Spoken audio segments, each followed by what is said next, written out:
Hello everyone, I am the storyteller and I am here to help you today. I know you use this video to fall asleep, so before that, like the video and subscribe to the channel. Also, where are you from and what time are you watching? Now get comfortable and relax. I never expected to hear voices from people who aren't alive anymore, but that's exactly what happened.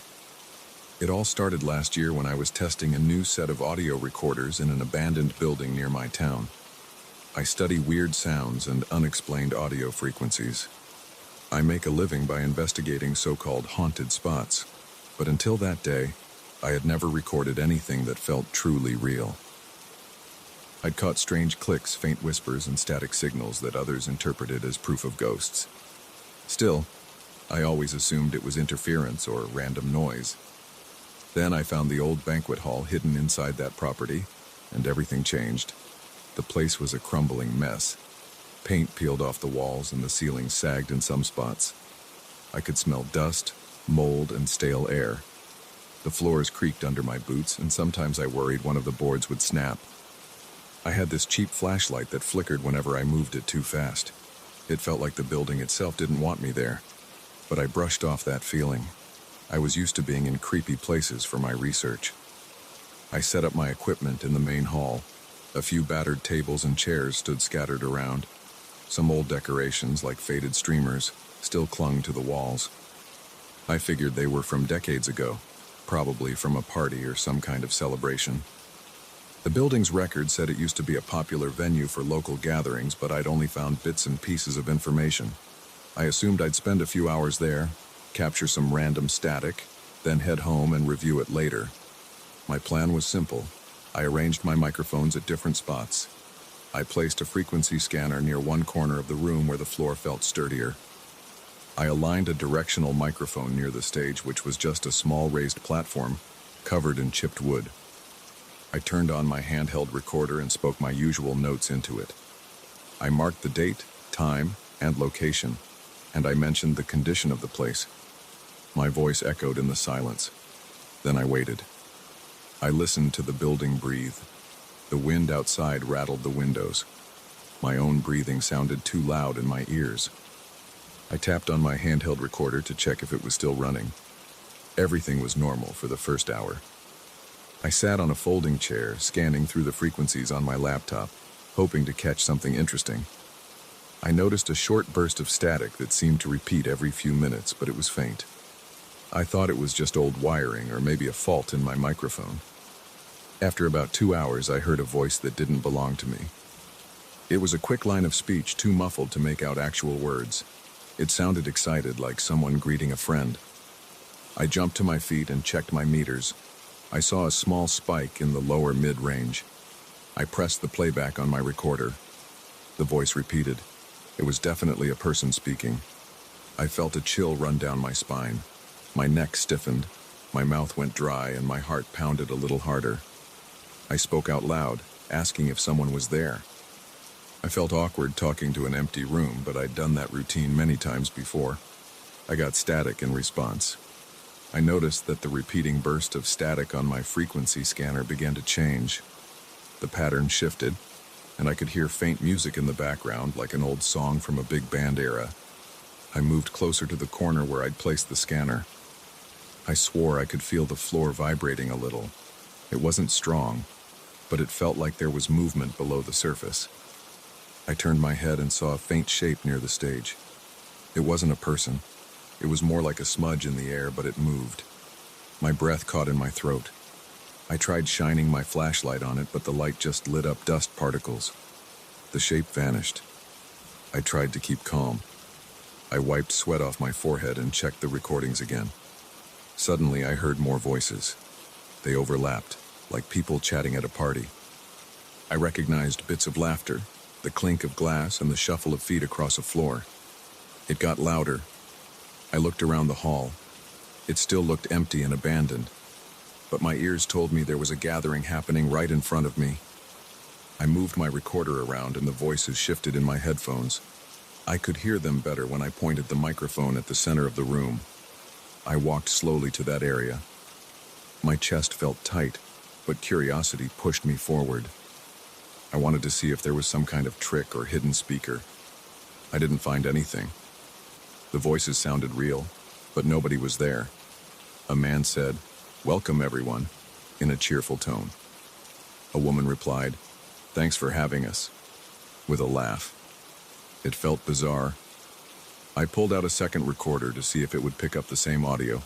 It did. I spent the next half hour recording what seemed like an entire event. I heard them talking about a special occasion. Something about an anniversary and how nice the decorations looked. They praised the music. I heard more laughter and the sounds of people moving chairs. My hands shook a bit. My arms felt cold. I tried not to freak out, but I could hardly focus on anything other than the voices. They sounded stuck in a loop, repeating the same greetings every few minutes, but sometimes they'd add new lines.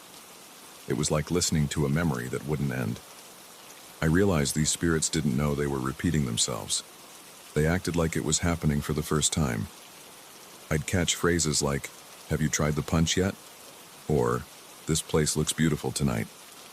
Then after a while, they'd start over. I felt a strange sympathy for them, even though I didn't fully understand what was going on. I wondered if they'd notice me, but they never did. When I stood in the center of the room, the hair on my arms rose. I felt a slight temperature drop. It was like stepping into a bubble of cold air. The air around me felt heavier. I could almost sense the swirl of invisible people around me, crossing from one side of the hall to the other. The smell in that spot changed. Instead of musty mold, it had a faint hint of perfume and cooked food. It wasn't strong, but it was there. I stayed until midnight, capturing everything I could on my recorders. By the time I left, my laptop battery was almost dead. I heard the voices until I stepped out of the building. The second I was outside, the sound stopped. The night was quiet, except for a few distant cars and some wind in the trees. I drove back home and barely slept. My mind wouldn't stop racing with questions.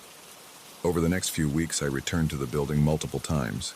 Each trip was similar. I'd hear the same party playing out. It lasted for hours, sometimes with small changes or new conversations. I noticed the environment in the building looked slightly different each time. A chair might be in a new spot. A table might have shifted a few inches. One day I found fresh footprints in the dust. They weren't mine. I felt uneasy. I started to suspect that whatever these spirits were doing, it had some effect on the physical space. I also began to worry about my own perception. At home, I'd swear I heard distant chatter in my office.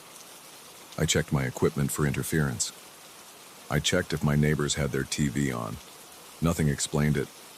Sometimes I'd get a whiff of that same perfume smell in my kitchen or my living room. I'd walk around, trying to find the source, but it disappeared as quickly as it came. I felt an underlying tension that wouldn't let go. One day I brought a friend with me. He's another researcher who deals with electromagnetic fields. He set up his own gear in the same hall. We didn't tell each other what we were recording until we finished, to avoid bias. Later, when we compared notes, he had the exact same voices and the same background music. He also mentioned feeling cold spots. That confirmed I wasn't making it up. We both agreed that these spirits were stuck in some kind of time loop, unaware of their situation.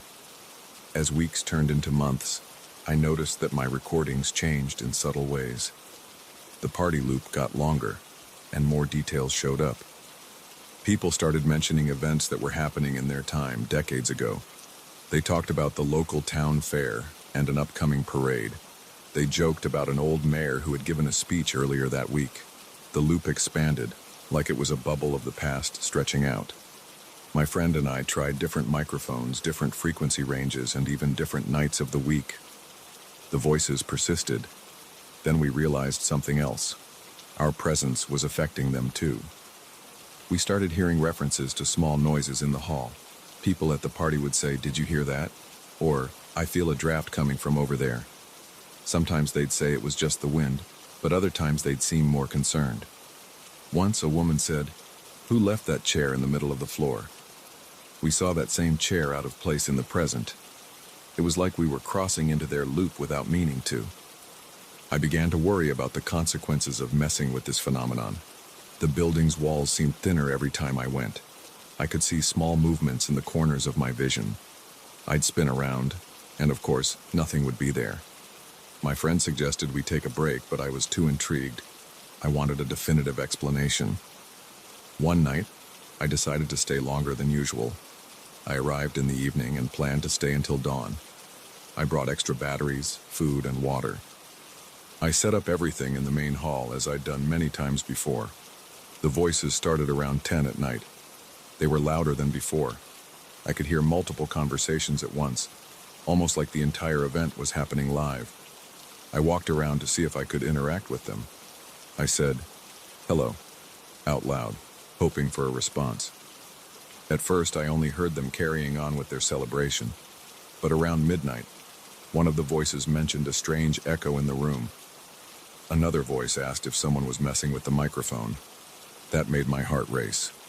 I clutched my recorder tighter. My palms felt clammy. I stood still, staring at the empty stage. Then I heard it again.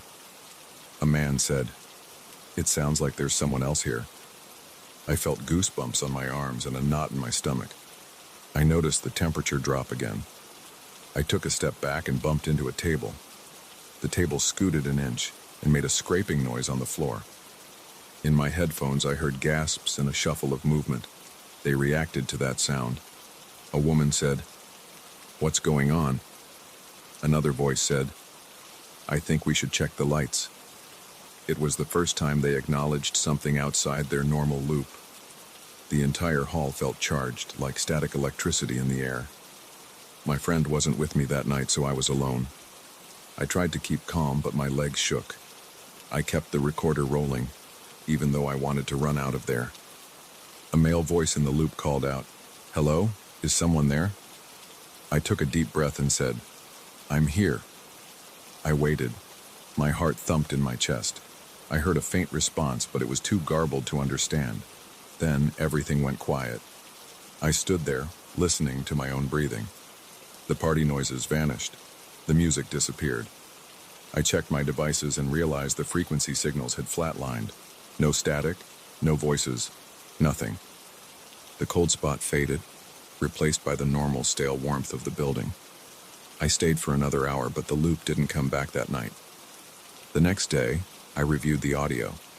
The moment where I bumped the table, the voices responded with real fear.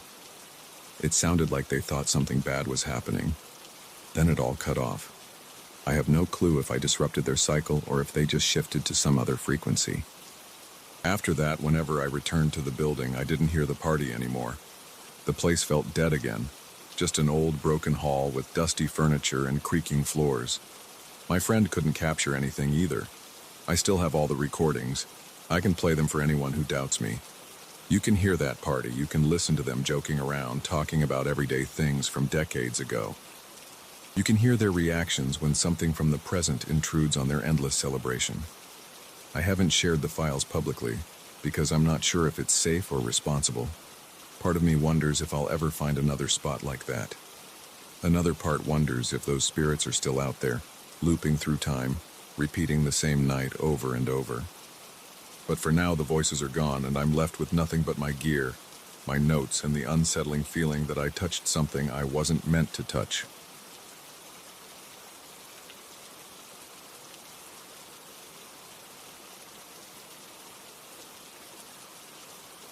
I got the call about a month ago. My uncle's lawyer said I was the sole inheritor of an old mansion he owned. I wasn't excited at first because I live in a small city apartment and don't want extra headaches. But I'm a real estate agent, and I saw a chance to flip the place for a nice profit. I decided to move in temporarily, oversee the renovations, then list it when everything was ready. I didn't expect anything strange. I just wanted to get in, do my job, and move on. The first time I drove up to the mansion, I felt a jolt of surprise when I saw the front gates. They were rusty but massive, and they creaked loud when I pushed them open. The driveway had cracked asphalt, and weeds poked through the gaps. The front yard looked neglected, with dead leaves piled up against a large stone fountain that didn't work anymore. The mansion itself had tall windows, chipped paint, and a heavy wooden door at the entrance. I could smell damp air the moment I walked up to it. Inside, I found a long hallway that led to a spacious living room on the right and a dining room on the left. The floors were hardwood, but they felt uneven under my feet. The walls had peeling wallpaper and stains from old water leaks. There were light fixtures that still worked, but most of them flickered. I had a flashlight in my backpack just in case. The place felt stuffy, like nobody had aired it out in years.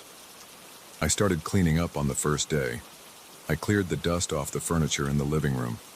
I wiped the tables and shelves. I found old books stacked in a corner, some with moldy pages.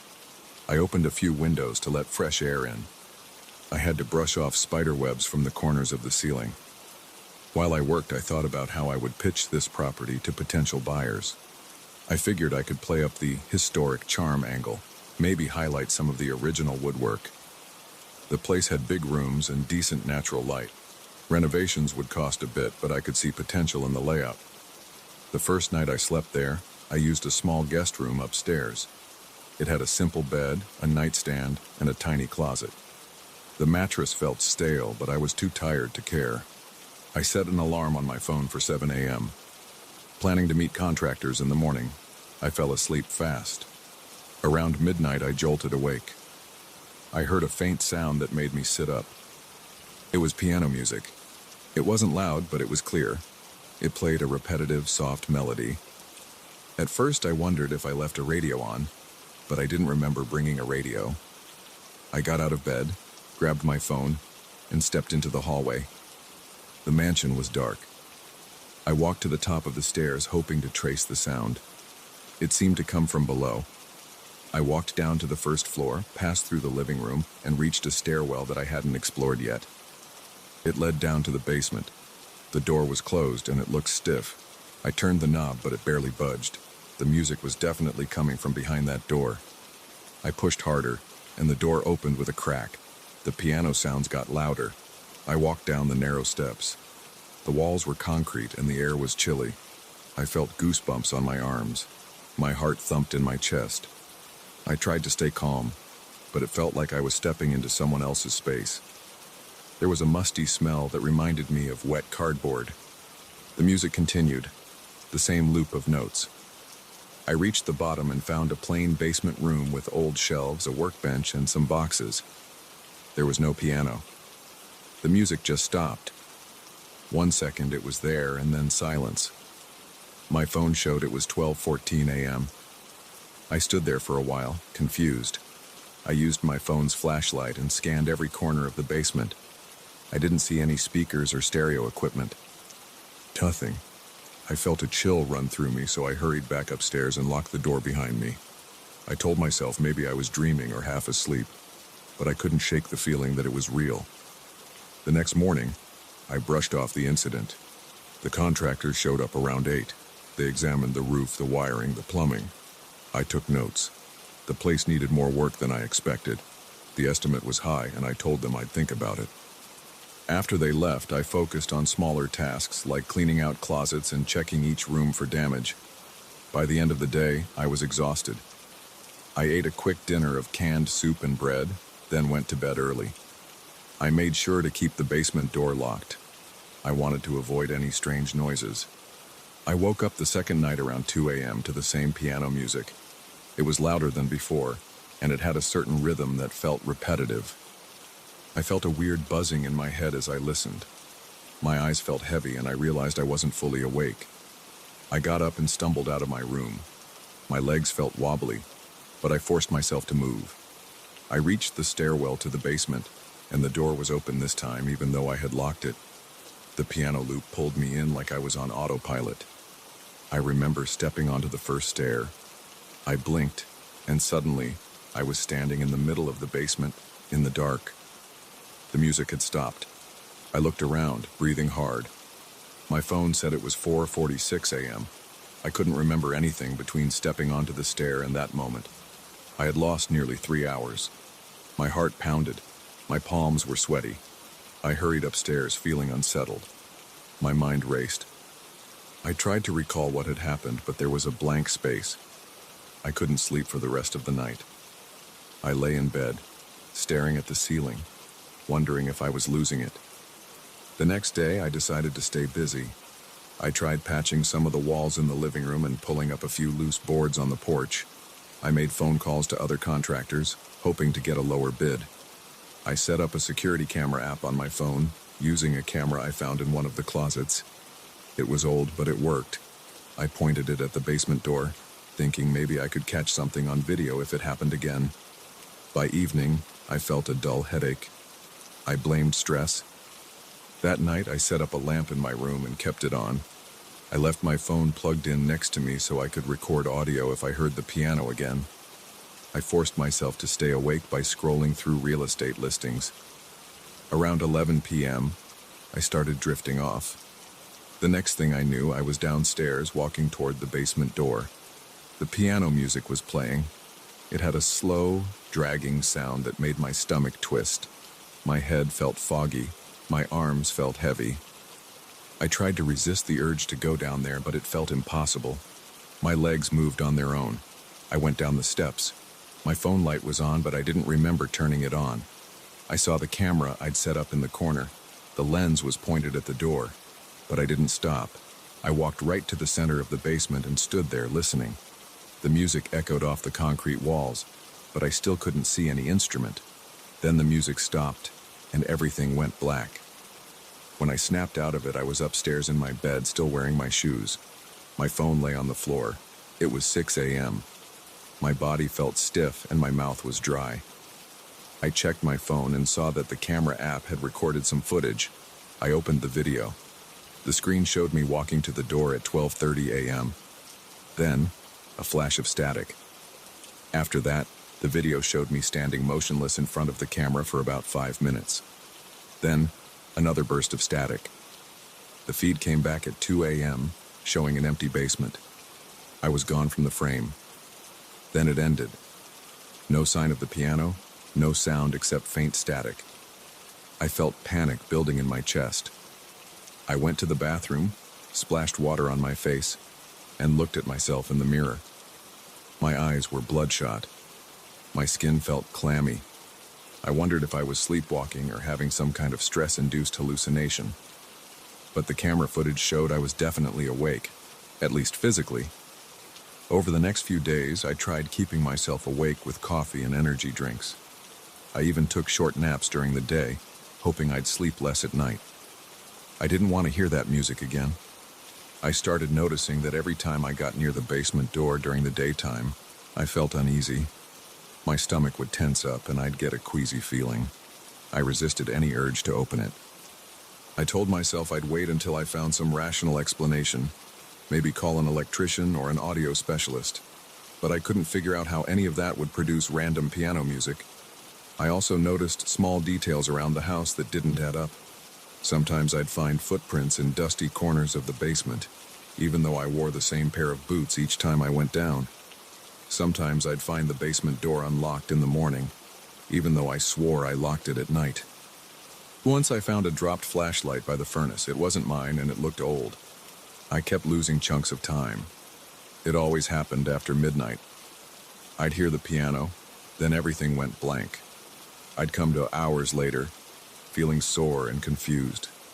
I tried setting multiple alarms on my phone at random intervals through the night, hoping that one of them would snap me out of the trance or whatever it was. But half the time, I'd find my phone's alarm turned off, like I had shut it off in my sleep. One evening, I decided to barricade the basement door with a heavy wooden dresser.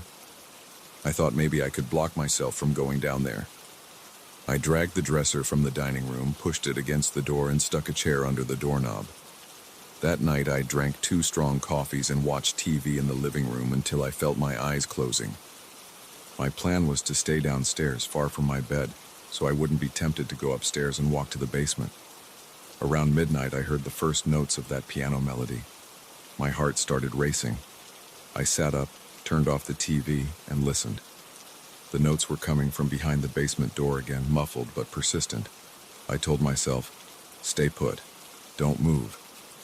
But I started shaking. My breathing got shallow, and my forehead was slick with sweat.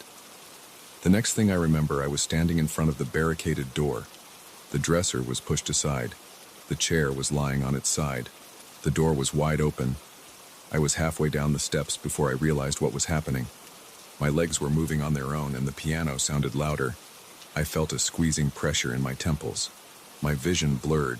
The music kept looping. Then everything went dark. I woke up on the cold basement floor, face down. My shoulder ached. My phone was in my hand. The screen cracked. It said 5:10 a.m. I sat up slowly. My entire body was trembling. The basement felt damp and I could hear water dripping from a pipe somewhere.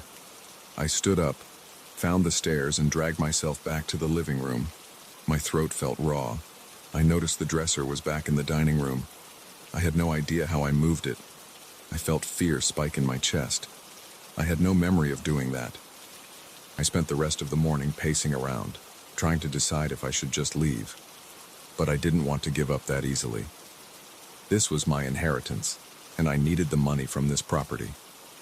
I told myself maybe I could hire someone to seal off the basement entirely or remove the door. But I still didn't know what was causing the music. The next day, I tried talking to a neighbor who lived a mile away. He was an older guy who said he remembered my uncle. He said my uncle stayed in that mansion off and on. He mentioned that my uncle once complained about strange noises at night. But the neighbor didn't have details. He just shrugged and said the place always felt off. That night, I decided I wasn't going to let the music control me. I set up more cameras, this time with battery backups. I placed them in the living room, the hallway, and the basement steps. I wore a body camera strapped to my chest. I had a flashlight in one pocket and a small digital recorder in the other. At around 11 p.m., I heard the piano start up again, the same slow loop of notes. My heartbeat hammered in my ears. I said to myself, "Stay alert." I could feel my hands trembling. I took a deep breath and tried to stand my ground in the living room. The music grew louder, like it was calling me. My vision wavered, and I felt my knees buckle. I pressed the record button on the digital recorder. The last thing I saw was the camera feed on my phone turning to static, then darkness. I snapped awake the next morning at 7 a.m. on the floor of my bedroom. My chest camera was gone. My digital recorder was lying next to me. I picked it up and played the last recording. It was a bunch of garbled sounds plus my own voice muttering. I didn't recognize the words. It sounded like nonsense. The piano music was in the background, and it faded out after about 2 minutes. Then silence. I decided I'd had enough. I started packing. I called a friend who owns a construction business. I told him I'd pay him extra if he'd handle the renovations without me living on site. I grabbed my bags and locked up the mansion. I drove away, feeling my shoulders relax for the first time in days. I still need to figure out how to sell that place or at least fix it enough to offload it. But I know I can't stay there anymore. Every time I think about those missing hours, my stomach knots up.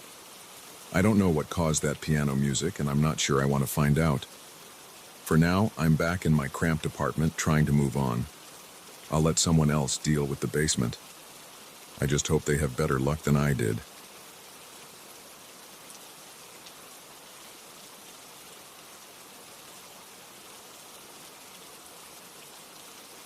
I remember the night it all started. I was sitting in my ranger station, flipping through old log entries trying to stay awake until my next round. The air outside felt heavy, and the wind barely moved the treetops. I kept staring at the clock, waiting for midnight so I could get on with my patrol. At the time, I just thought it was another quiet shift.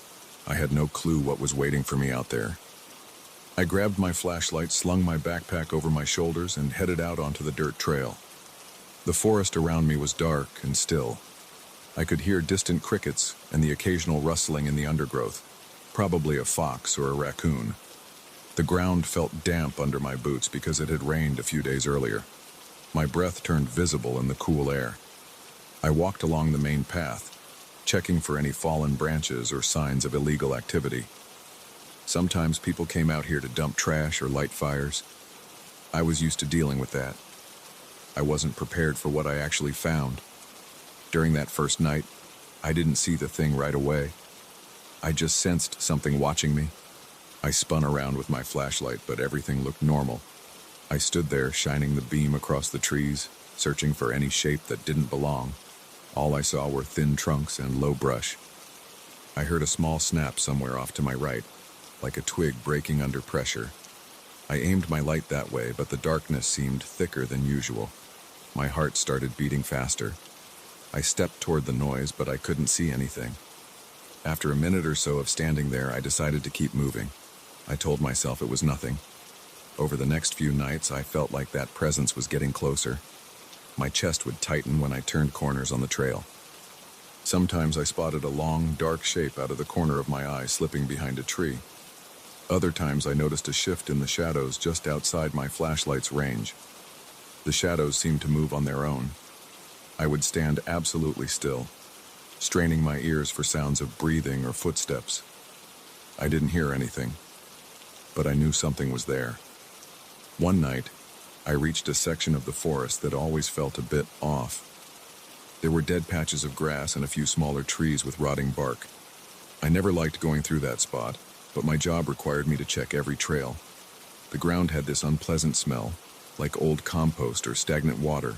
My boots sank into the soft earth. The tree trunks were discolored with an ashy tone that made me uneasy. As I walked deeper into that area, my flashlight started flickering. That was new. I smacked it a couple of times, assuming the batteries were dying, but they were fresh. The beam kept going in and out, flashing bright 1 second and dim the next. That's when I saw it clearly for the first time. It was shaped like a tall person, but made of something blacker than the darkness around it. I couldn't see any features on it. No face, no eyes, no clothes. It looked like it was carved from a void. It stood there, about 30 feet away. It didn't move. I froze. My pulse hammered in my ears. My palms got sweaty and my throat went dry. I pointed my flashlight right at it, but the creature seemed to swallow the light. The beam didn't illuminate it at all. Then, in one smooth motion, it slipped behind a dead tree. I walked forward, heart pounding, but when I reached that spot, I found nothing. I checked behind the trunk and even looked up into the branches, but it was gone. I almost radioed in for backup, but something held me back. I think I was afraid I'd sound crazy. Over the following week, I kept encountering that shadow figure. Each time it got closer, like it was testing the boundary between us. I started noticing changes in the areas where it appeared. The vegetation looked sick. The leaves were brittle or discolored. The soil felt cold even on warmer nights. I also felt this odd pressure in my ears, like I was climbing in altitude every time I got near it. The creature itself was never in the same shape twice. Sometimes it seemed longer, like it had elongated arms. Other times it looked wider, as if 2 or 3 shapes were merging into one. Whenever I tried to shine my flashlight on it, the light faded or flickered and the shape would slip away. One night I decided to follow it. I was tired of feeling scared and curious all the time. I wanted answers. I waited until I saw it at the edge of my vision. Then I turned off my flashlight and crept after it, letting my eyes adjust to the moonlight. The forest floor crackled under my boots, and every noise I made sounded too loud in my ears. The shape moved between trees like it weighed nothing, leaving no sound and no tracks. I lost it a few times in the darkness, but it always reappeared ahead of me, standing still, as if waiting for me to catch up. It led me to a clearing I had never visited before. The grass was dead, and the ground was covered in a thin layer of gray dust. A few trees at the edge were leaning over like they were on the verge of collapsing. Their bark looked rotted, and some had strips peeling off. The air smelled foul, like chemicals. My eyes stung. The shadow figure stood in the middle of that clearing, then extended an arm, or something that looked like an arm, toward the far end, where there was a cluster of thick, twisted bushes. Then it dissolved into the darkness. I walked to those bushes and saw the remains of a plastic barrel hidden behind them. The barrel was battered. There was a large split on one side, and a dark fluid had leaked out, staining the ground. I didn't recognize the label, but I saw a chemical hazard symbol. I realized that this might be the source of the contamination. The earth around the barrel looked slimy and charred. like the fluid had burned through the soil. I felt a wave of anger and unease.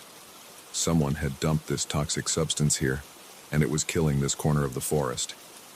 I stood there for a while, trying to figure out what to do. The stench made my stomach turn, and I had to cover my mouth and nose with my sleeve to keep from gagging. I wanted to call my supervisor, but it was late, and my phone signal was weak. I decided to mark the coordinates on my phone and head back to the station.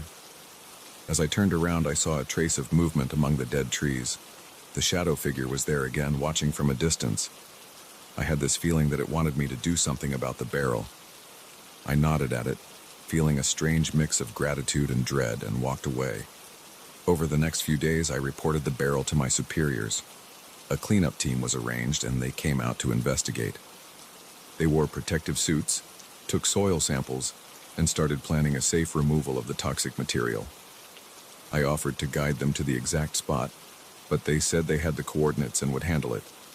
I felt uneasy about letting them go alone, but they insisted on using their own protocols. I told myself everything would be fine. Meanwhile, during my patrols, the shadow creature continued to appear. Its size increased. It loomed taller than before, and sometimes it seemed to have more limbs or angles than I could track. It never attacked me. It just watched. Whenever I walked through an area that looked unhealthy, a place with dead trees or strange withered plants, there it was. Each time I felt my adrenaline spike. My hands would grip my flashlight until my knuckles went white. My breathing got shallow. I think it sensed my tension, but I couldn't help it. That thing made my skin crawl. One evening, I decided to follow it again. The cleanup team had already taken away the barrel, but the forest was still in bad shape. I wanted to see if the creature would guide me to another spot. Sure enough, I saw it near a cluster of pines that looked half dead. Some pines were missing large patches of needles. Others had brown streaks running down their trunks. The ground there felt spongy underfoot, and I noticed fresh tire tracks in the mud. The shape slipped away between the trees, so I hurried after it. My boots sank into the wet soil, and the smell of decay was strong. We ended up at another hidden site. This time, it wasn't just one barrel. There were 4 or 5, mostly rusted. One had a leak. The fluid was dripping onto the ground, forming a thick puddle. The shadow figure stood beside them, towering over the barrels, its head almost grazing the lower branches of the nearest tree. I pulled out my phone and took pictures. My hands trembled and the phone felt slippery in my grip. My heart was thumping like crazy. I felt sick to my stomach. Someone was systematically poisoning parts of the forest. I started making calls right there. I left messages for my supervisor, for the environmental agency, for anyone I could think of. My voice shook, and I kept swallowing hard to clear the tightness in my throat. I reported the location and asked them to send another team. The shadow figure didn't move. It just stood there. The air around it felt colder, and I felt goosebumps on my arms. My breath came out in quick puffs. When I finished, I started backing away. I didn't want to stick around that toxic puddle longer than necessary. I felt the back of my shirt clinging to my skin, damp with sweat. As I reached a safe distance, the creature finally dissolved into the darkness again. I exhaled in relief. My hands were shaking so hard I could barely hold my flashlight. I hurried back to the station, looking over my shoulder every few steps. In the days that followed, more cleanup crews arrived. They began searching the forest for any other illegal dumping sites. I volunteered to help. I showed them the worst areas, the ones I'd seen with dead plants and strange discoloration in the soil. Each time we found something, I felt the presence of that shadow figure nearby. Sometimes I caught a glimpse of it at the corner of my eye. Other times I felt an odd chill on my neck, like it was standing right behind me. A few of my coworkers noticed my unease, but I never told them the whole story. I just said I had a bad feeling. After a while, the biggest cleanup operation started. They brought in trucks and a small team of environmental specialists who quarantined the worst patches. They wore masks and thick gloves. They put up warning signs. They dug out contaminated soil. The smell was awful and the work was slow. I stuck around to support them. I helped carry equipment and took notes on the locations. I didn't see the shadow figure for a few days after that. I thought maybe it had served its purpose. Then, on one of my late-night patrols, I spotted it again. It was near the main trail, not far from the old ranger station. At first, I froze. I felt a wave of familiar dread. My heartbeat sped up. I wiped my sweaty hands on my pants and forced myself to walk closer. The figure looked bigger than ever, towering over the path. The moonlight filtered through the trees, and its outline seemed sharper this time. I could almost see ridges or edges along its form. A static-like crackle filled my ears. I felt pressure in my sinuses. I stopped a few feet away. My mind spun with a mix of fear and curiosity. It raised one arm and pointed down the trail. I hesitated for a second, not sure if I should follow. My stomach nodded. My instincts told me this might be a final warning, but I forced myself to move. I walked in the direction it indicated, feeling a growing sense of dread. My flashlight flickered again, forcing me to tap it a few times until it stabilized. The path led to a spot near a dried-out creek bed. The land around it looked scarred, with patches of blackened soil and leafless shrubs. I didn't see any more barrels. I saw lumps of something buried in the ground, wrapped in plastic. There was a strong smell that burned my nostrils. The shadow figure waited until I got close, then faded into the background. I reached one of the lumps and peeled back the plastic. It was filled with some kind of crystals or pellets. I couldn't identify them, but they smelled chemical. My pulse pounded, and I felt a rush of anger. More illegal waste, hidden away. I snapped a few photos and made more calls. This time I had signal issues, so I hiked back a bit until my phone connected. Eventually I reached the right people and told them exactly where to look. That night, I felt like I was on autopilot. My body was so tense that my shoulders ached. My legs felt wobbly and I stumbled a couple of times on the trail. The next morning, a group of officials arrived. They brought specialized gear, loaded the buried materials onto trucks, and cordoned off the creek bed. They said it would take weeks or months to restore the area. I watched them work, feeling drained. My mind kept going back to that shadow creature. Part of me wondered what it really was. Another part just felt thankful it led me to those sites. It appeared whenever the forest was in the worst condition, guiding me like it wanted me to fix it. I returned to my usual rounds after that, but I remained on edge. Each time I walked through the dark, I half expected to see that shape again. I carried an extra flashlight, fresh batteries, and a phone with better signal coverage. I refused to let my guard down. For several nights, I didn't see anything unusual. The forest was quiet. I still felt uneasy in those damaged spots, but no new problems popped up. It seemed that the cleanup had finally started making a difference. On my last patrol before a scheduled day off, I lingered near the main trail, scanning the trees with my flashlight. There was a slight breeze rustling the leaves, and the sky was clear. Stars dotted the blackness overhead. I thought about that creature and waited. My heart beat steadily, and my breathing felt calm for once. But nothing happened.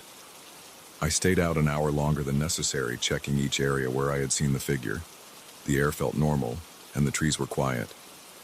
I heard the usual night sounds: an owl hooting, small animals scurrying around. No flickering shadows. No strange shapes. I felt relieved and a little sad at the same time. I eventually headed back to the station, turned in my paperwork, and locked up for the night. My shift was over. I couldn't shake the feeling that something important had ended. Maybe that shadowy presence had gone now that we were fixing the damage. Maybe I'd never see it again.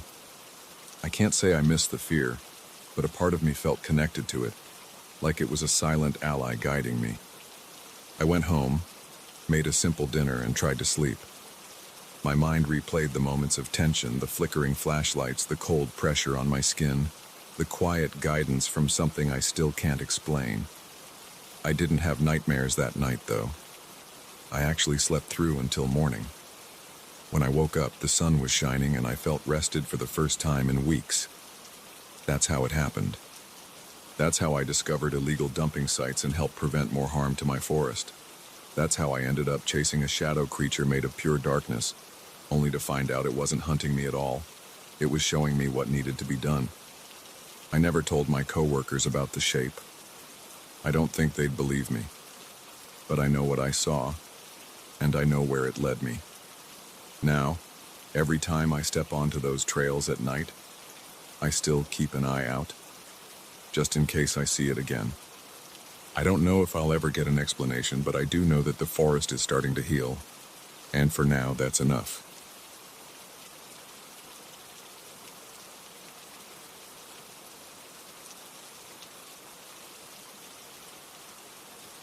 I stepped into the abandoned theater on a warm Wednesday night. I remember the stale smell of dust and mold in the lobby. The caretaker had given me the keys and said he didn't want to stick around. He said the place gave him a headache. I didn't argue with him. I just thanked him, watched him leave, and turned on my flashlight.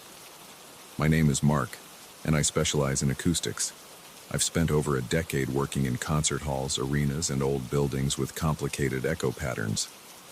I've seen some strange rooms and tested bizarre materials, but I've never felt anything like I did in that theater. I walked through the entrance and aimed my flashlight at the peeling wallpaper. The pattern looked like some outdated floral design, but it was hard to make out the details through all the grime. My nose itched from the dust. My boots left faint tracks on the dirty floor. I heard my own breathing echo back at me, which felt unusual. Normally, large open spaces have a certain reverberation, but here it sounded flat yet somehow prolonged, like the air absorbed part of the sound and then spat out the rest. I headed into the main auditorium. My beam of light showed row after row of ripped chairs. They might have been plush at one point, but now they were torn and discolored. In the corner, near the old stage, I saw a few cables and a small pile of broken wood. It looked like someone had tried to fix something but gave up halfway. I walked closer, stepping over debris, and looked at the stage. The curtains were still there, though they hung unevenly. One side drooped more than the other, and the once red fabric was a dull brownish color. I set down my equipment case near the edge of the stage. I opened it and pulled out my portable sound recorder, a directional microphone, and a set of frequency analyzers. My job was to figure out why strange noises had been reported in this place. The caretaker mentioned hearing disembodied voices or faint music, but he said it never sounded like it was coming from inside the building. Instead, it seemed like it was bleeding through the walls from somewhere else. That idea grabbed my attention right away. Most of the time, weird echoes in old buildings come from water pipes or air vents. But this caretaker insisted it wasn't that. I climbed onto the stage and set up a tripod for my microphone. The wooden boards felt uneven under my feet. I tested each step, not wanting to fall through any rotten sections.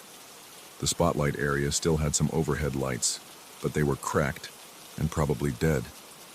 I connected my microphone to a small audio interface and powered it with a portable battery. I started recording ambient sound. At first, I only heard my own movements, the scrape of my boot sole, the rustle of my jacket, my steady breathing. But then, about 20 seconds in, I picked up something faint. It was a murmur, like a distant conversation in another room. I stopped moving and held my breath. I stood still, letting the microphone collect whatever it could. My heart pounded a bit because it didn't make sense. I was alone in this place. I glanced around with the flashlight, but the seats in the empty aisles stared back at me. Nothing moved. I replayed that segment on my headphones. It sounded like 2 or 3 people speaking, but I couldn't make out the language. It was too soft and unclear. I put on my over-ear headphones and walked around the stage, searching for a sweet spot. The caretaker's notes said the sounds were strongest near the center. I found a spot where the floor squeaked under my weight. I planted my microphone there. I turned up the gain on my recorder, keeping an eye on the levels. The background noise in the room stayed consistent, but after a while, I caught a small spike. I felt a chill on the back of my neck. It felt like I was being watched, but I told myself it was just my nerves reacting to the odd acoustics. Suddenly, I heard a faint melody. It lasted maybe 2 seconds, like someone strumming a harp or some unusual string instrument. I didn't know how to classify it immediately. I listened back and heard it again in the recording, but it was more like a brief chord that didn't match any pattern I recognized. My hands felt clammy as I adjusted the microphone direction. The chord repeated, but shifted in pitch each time. It wasn't random noise from outside because it had structure, like it belonged to a real piece of music. I felt my chest tighten from excitement and a bit of fear. This was the most interesting auditory anomaly I'd encountered. I carried my gear upstage and then down into the orchestra pit. The pit smelled worse, like wet wood and old paint. My flashlight revealed a few broken instruments, an abandoned drum, a cracked cello. I set up a second microphone there, facing the seats. When I turned on the recorder, the same chord appeared again, but this time I heard it more clearly. It sounded closer, like someone was just a few feet away plucking strings. I looked around the pit. Nothing. The sound wasn't in the physical space, but it was definitely hitting the microphone. I kept recording for half an hour. During that time, the sound got stronger. Occasionally I heard faint voices that seemed to argue, though I couldn't recognize the words. There were soft footsteps that didn't match mine. The footsteps sounded like heavy shoes on a wooden floor, but nobody was in the building except me. At one point, I felt a slight vibration under my feet, like a subsonic wave pushing up through the floorboards. My stomach churned. I swallowed hard and tried to steady my breathing. I paused the recording and ran a quick analysis on my laptop. I saw a cluster of frequencies that fell outside the normal range for typical room resonance. The wave patterns didn't match what I'd expect in an old theater. It was as if the building was resonating with something not generated inside it.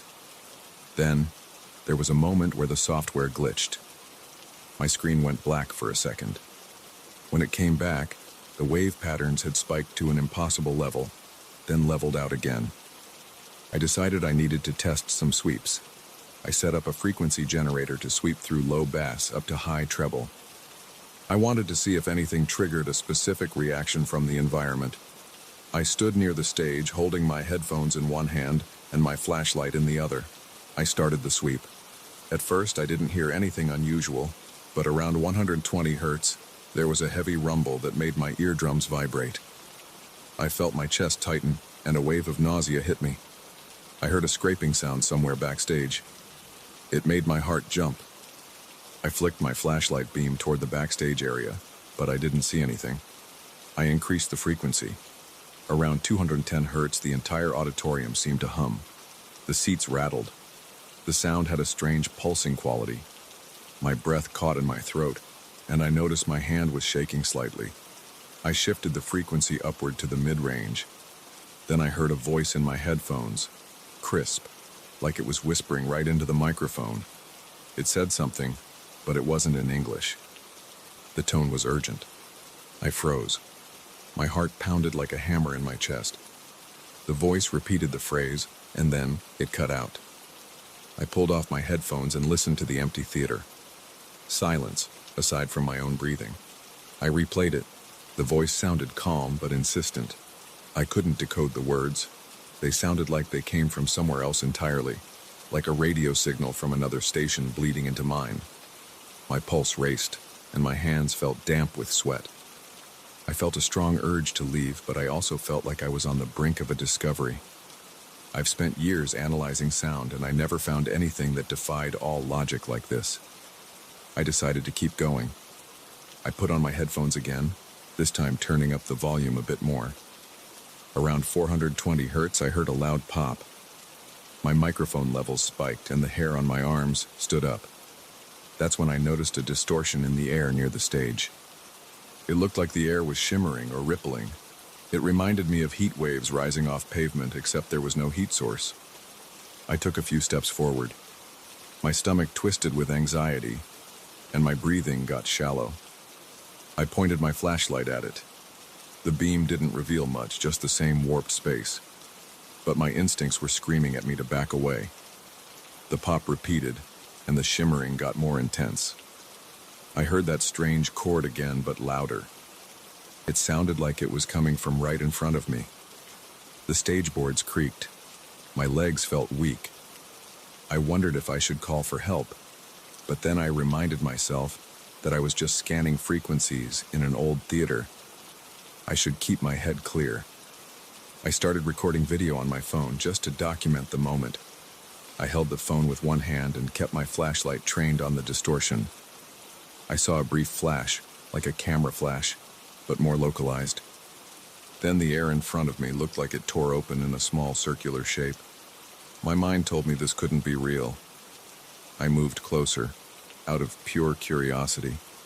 My heart pounded like I'd run a marathon. Inside that circle, I could see a dark space. I realized I was shaking so hard I had to force my breath to slow down. My mind ran through all sorts of logical explanations. Maybe a reflection, maybe some trick with the lights, maybe my device malfunctioning. But then I heard a voice again. It was the same voice I'd picked up on the recording, except now it felt like it was right behind me.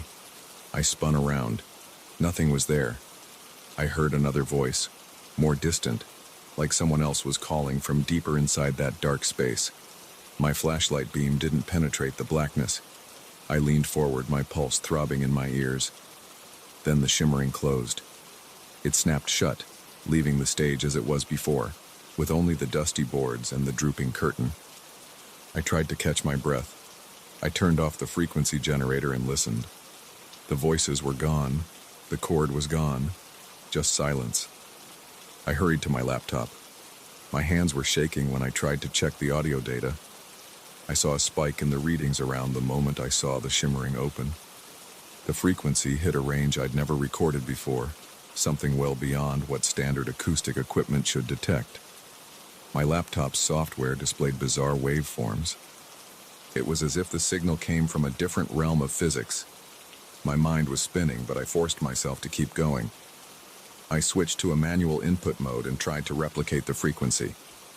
Part of me thought it was a bad idea, but curiosity outweighed my fear. I played with the controls, inching the frequency generator closer to the peak I'd seen on the readings. The theater felt tense, like the air was heavier. My shoulders felt tight and my head started throbbing. I switched back and forth between different wave shapes. Then, at one precise setting, I saw the stage ripple again. The chord returned louder than ever. My eyes watered from the intensity of the sound. I could almost feel it pressing on my chest. The circle started to form again, that same swirling darkness. My breathing turned shallow and my legs trembled. I didn't know what I was opening, but something was definitely happening. Then I heard footsteps. They came from the left side of the stage, near the old storage closet. It sounded like someone was walking slowly toward me. I pointed my flashlight in that direction, but saw no one. The footsteps got louder. My throat went dry. I took a few steps back. I felt sweat drip down my forehead. The footsteps stopped, and then there was a soft knocking sound. It came from behind the stage backdrop.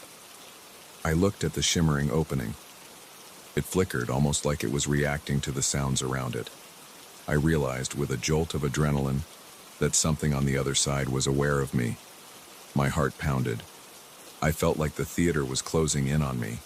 Every creak in the floor, every shift in the air made me flinch.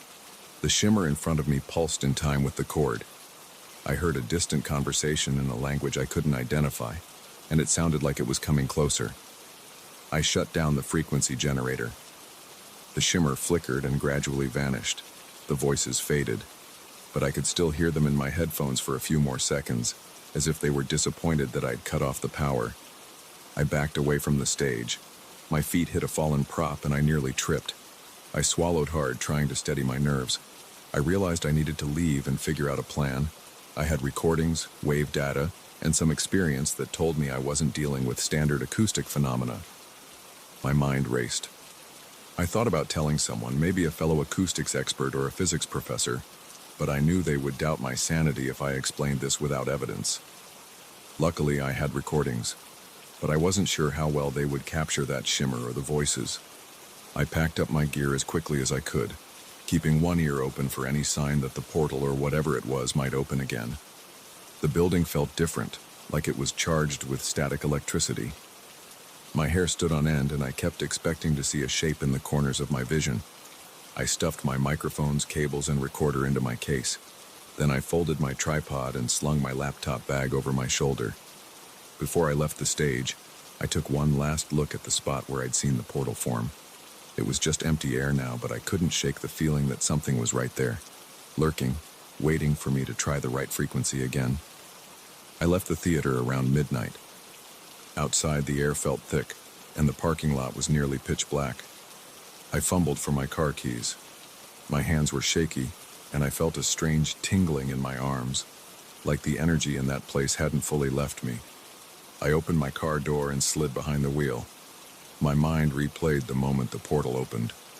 I could still feel the pressure on my chest from the sound waves. I could still hear the voices. Something out there had noticed me. I felt certain of that. As I started the engine, I wondered if I should ever return to that building. Part of me felt terrified by what I'd experienced. Another part of me felt drawn to it, like I'd discovered something groundbreaking that nobody else had ever touched. My heart was still pounding, and my palms were sweaty against the steering wheel. I took a deep breath, tried to calm myself, and pulled out of the parking lot. I glanced at my reflection in the rearview mirror. I looked tense, eyes wide, sweat on my brow. I told myself I'd review the data at home and see if any of it made sense in the morning. But deep down, I knew I'd stumbled onto something more than an acoustic oddity. I'd opened a doorway to another place. I wasn't sure who or what was on the other side, but I was certain they'd heard me, and they'd recognized my presence. As I drove away from the abandoned theater, I felt a cold knot in my stomach. I wondered if I'd be able to sleep, or if I'd keep hearing that chord echoing in my mind. I wondered if the next time I powered up my equipment, I'd feel that vibration again, and see the air ripple and tear. And I wondered if one day, something might cross over all the way, looking for me.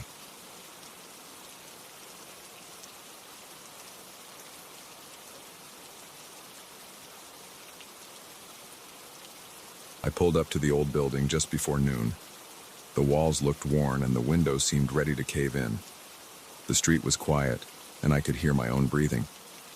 I parked my car right next to a fire hydrant. It felt like nobody cared about parking laws in this part of town anymore.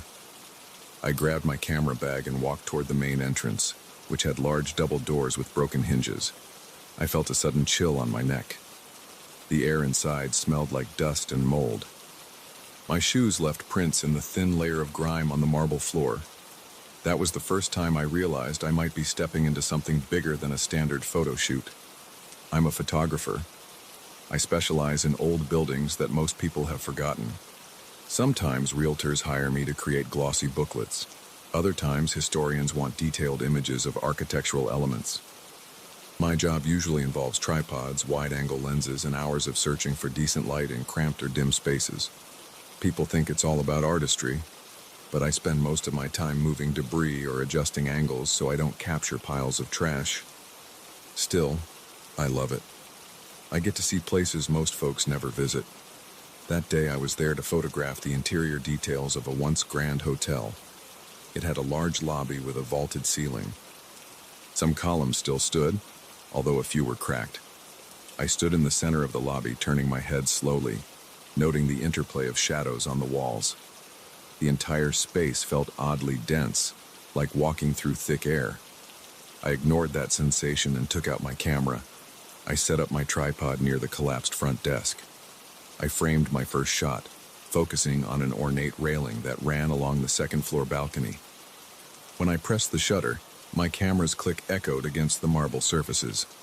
I took a few more shots from the same angle, adjusting the aperture to see if I could capture more detail in the shadows. Then I looked through the camera's viewfinder to review the images. Something appeared off. I saw pale outlines behind the railing, shapes that looked like people. I thought maybe it was dust in the lens or some light flare. I zoomed in on the camera's small screen. The shapes had faint faces. They looked like they were going about their day, leaning on the railing, pointing at something below. My hands grew sweaty, and my heart pounded. I wiped my lens and took the same shot again. The shapes were still there. I stepped back from the camera. I walked around, trying to see if there was some reflection or maybe a piece of glass that could have caused that effect. I found nothing but broken tiles and scattered bits of plaster. My mind started racing with possibilities. I didn't believe in ghosts, I always thought most supernatural things could be explained by lighting or old wiring or some glitch in the camera, but I felt a tightness in my stomach. My pulse was high, and I realized my breathing was shallow. I decided to check the second-floor balcony. Maybe there was an actual person up there messing with me. The stairs creaked under my weight. I tried to shine my flashlight around each corner. I found torn wallpaper, rusted handrails, and a bunch of crumpled soda cans that must have been left by squatters. My footsteps sounded loud, like I was the only living thing in that entire building. I reached the railing and looked down into the lobby. It was empty. I felt a buzzing in my ears like my own pulse was thrumming. The air felt cold, even though it was supposed to be a warm day outside. I went back downstairs and decided to continue with my shoot. I told myself that the shapes I saw were probably a camera malfunction. I moved to a long corridor behind the main lobby. The floor was covered in old carpet.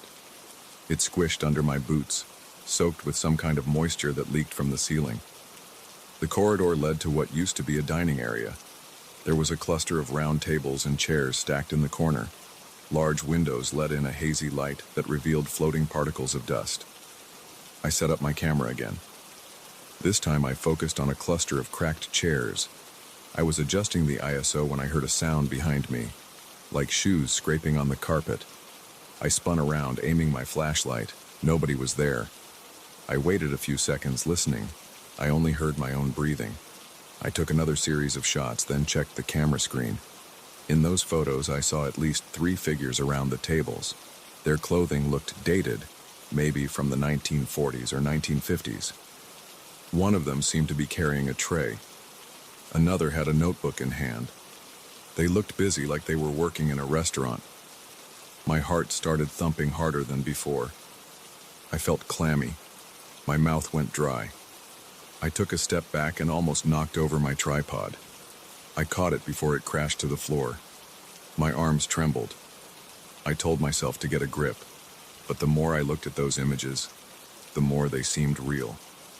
I started to think something was happening in this building that I had never experienced before. I walked around taking pictures of random corners, pillars, and doorways, trying to see if the phenomenon would repeat.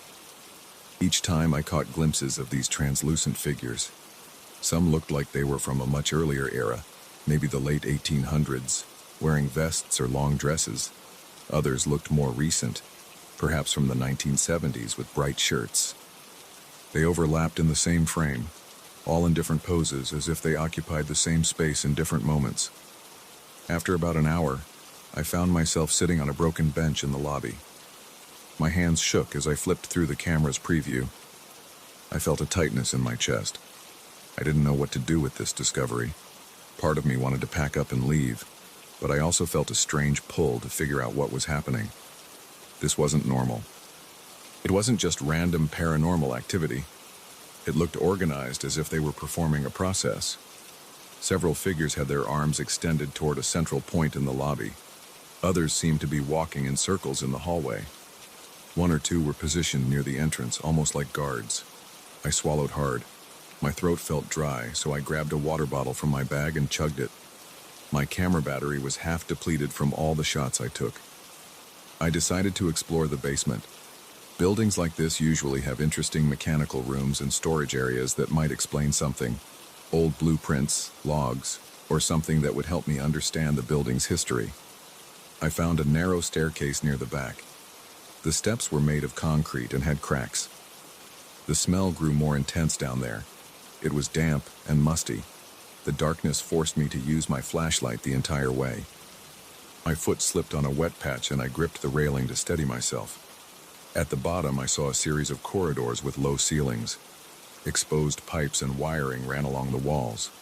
I stepped through puddles that made my socks damp. My flashlight beam caught a few old signs on the walls pointing to a laundry room and an employee locker area. I went into the locker room first. Rows of rusty lockers stood half open. I took a few shots. The flash from the camera lit up the room in quick bursts. Then I checked the camera. There they were again, faint figures. Some wore uniforms with name tags. One was sitting on a bench fiddling with a shoe. Another looked like he was rummaging through a locker. They moved in a loop, always the same gestures. My heart pounded in my ears. I felt a knot in my stomach. My instincts told me to leave, but I also felt like I had a chance to understand something nobody else had ever documented. I moved out of the locker room and into the laundry area. Large metal machines stood covered in rust. The floor was slippery. I almost lost my balance again. I pointed my flashlight around, searching for anything that might stand out. That's when I found a small storage closet in the corner. The door was stuck, but I shoved it hard, and it opened. Inside, I saw shelves filled with dusty notebooks, file boxes, and old ledgers. I started flipping through them, coughing from the dust. Most of it was dated from different decades, each set of records detailing repairs, staff schedules, deliveries, and unusual notes about the building. One entry caught my attention. It mentioned a maintenance schedule for the winter solstice ceremony. It appeared in multiple logs, spanning decades. The handwriting changed over time, but the phrasing stayed the same. Ensure the building remains sealed for the winter solstice ceremony. All staff must follow the tradition to preserve the spirit of the hotel. Another note said, participants must stand at appointed stations. Do not allow the memory to fade. Every decade, we restore what was lost. I felt my heart rate spike again. My hands trembled as I realized these notes could explain the repeated patterns of those figures. I heard a faint scraping noise outside the closet. My breathing grew shallow and I froze. My body tensed up. I flicked off my flashlight for a moment and stood in the dark, listening. The scraping noise stopped. I felt my chest tighten, but I forced myself to turn the flashlight back on. I stuffed a few notebooks into my camera bag and decided it was time to leave the basement. I crept back toward the stairs, staying alert for any movement. Nothing jumped out at me. I climbed back upstairs, taking 2 steps at a time. My knees felt stiff. Once I reached the ground floor, I walked straight to the main entrance. The air felt heavier than before, like the building itself was watching me. I heard a low hum in my ears, and I wasn't sure if it was my imagination or something else. I stepped out onto the street and slammed the door behind me. I felt the sun on my face. My lungs expanded with fresh air. I leaned against my car, letting the tension drain from my shoulders. Then I got inside and locked the doors. I took a moment to catch my breath. My heart was pounding against my ribs, and I could feel sweat on my forehead. Once I drove away, I headed straight to my apartment. My legs felt unsteady as I climbed the stairs to my place. I tossed my keys on the kitchen table, set my camera bag down, and booted up my computer. I transferred the photos from my memory card. I sat there, watching the progress bar on my screen, tapping my foot. As soon as I could, I opened the images. They looked even clearer on a larger monitor. The figures had sharper outlines. Some had distinctly older hairstyles and clothing. Others seemed more modern.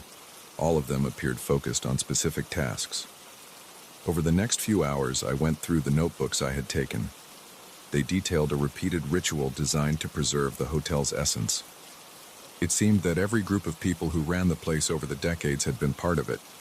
Each time they held a ceremony that involved standing in precise spots, reciting lines, or performing gestures. There was nothing about animal sacrifices or anything violent. It looked more like a collective effort to keep the building's history from disappearing. The notes mentioned that the hotel had some unusual design elements that allowed time to fold in on itself. These ceremonies were meant to keep that effect going, so the hotel's spirit could remain alive in some shape or form. My heart thumped in my chest as I realized that my camera had caught these moments from different points in the building's timeline. Those ghostly shapes weren't random apparitions. They were past and future participants performing their parts in a loop, all coexisting in the same space whenever I snapped a photo. I had evidence of their existence, at least in the form of these images, and I understood that they weren't trying to scare me. They were following their instructions to keep the place intact, even if the building was rotting in the present. I felt a rush of conflicting emotions. Part of me wanted to post these photos online and see people's reactions. Another part of me thought maybe I should keep this quiet. These images showed something that regular folks wouldn't believe. I leaned back in my chair, rubbing my temples. My eyes stung from staring at the screen. My mouth felt dry again, so I got up and drank a glass of water. I could still feel the weight of the day pressing on my shoulders. I copied the photos onto an external drive. Then I called a colleague who sometimes helps me with unusual shoots. I told him I might have found something strange, and I asked if I could get a second opinion on the images. He sounded skeptical, but he agreed to drop by in the morning. I hung up the phone and sat alone in my apartment, listening to the hum of the refrigerator. My mind kept replaying the images of those transparent figures. My body felt tense and jittery, and I kept clenching and unclenching my fists. That night, I barely slept. Every time I closed my eyes, I pictured the building's corridors full of overlapping silhouettes. I felt a dull ache in my chest, and I couldn't get comfortable. Around 5 a.m., I gave up on trying to sleep and got out of bed. I opened my laptop and scrolled through the images one more time. The clarity was undeniable. The figures were there, repeating the same motions, locked in some cycle. I thought back to the logs in the basement. The mention of a winter solstice ceremony stuck in my mind. That date was coming up in a few weeks. I wondered if something would happen then. I wondered if they still needed living participants or if the ritual was now carried out by these overlapping echoes of past employees and guests. The idea made my stomach tighten. Still, I couldn't help feeling a strange sense of respect for their dedication. They had maintained that ritual for decades, maybe longer, passing it down through staff and management. Now, even after the hotel closed and fell into disrepair, they seemed determined to keep its memory alive. My photos showed them in action, continuing that process across different layers of time. When I finally stood up to stretch my legs, my back ached from sitting so long. My living room was silent except for the occasional buzz of traffic outside. I knew I had stumbled onto something extraordinary, but I also felt a sense of unease. I was part of a secret now. These photos weren't just interesting shots of an abandoned building. They were proof of some kind of time loop or communal ritual that transcended normal boundaries. I leaned against the wall, thinking about what my colleague might say when he saw the images. I wondered if I should return to the hotel. Maybe I could set up better lighting or bring more equipment. But then I thought about how the building felt, how the air seemed dense, how the corridors felt alive. My hands started shaking again. I wasn't sure if I could handle walking back in there alone, yet I also felt an urge to document more, to see if I could capture the ritual itself on a specific date. My mind raced with possibilities, and I couldn't settle on a final decision. That's what happened. I have the photos to prove it. I don't know how to describe it any more clearly. I saw those figures with my own eyes on the camera's screen.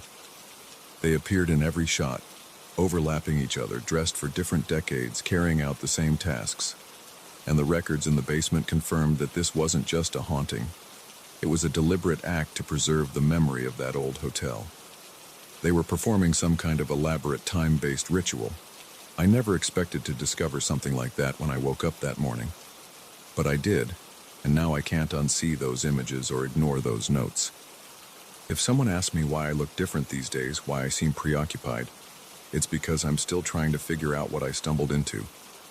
And I don't think I'll ever forget the feeling of standing in that empty lobby, watching my camera reveal a truth that my eyes alone could never catch.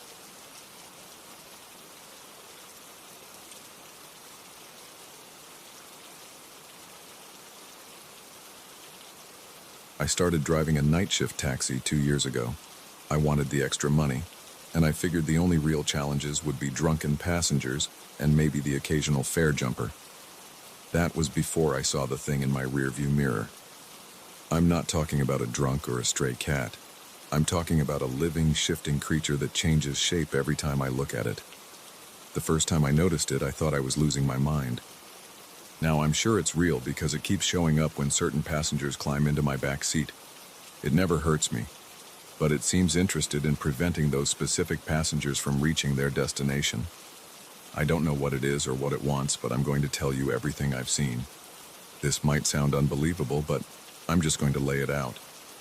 I remember that first encounter clearly. It was a Friday night, close to midnight.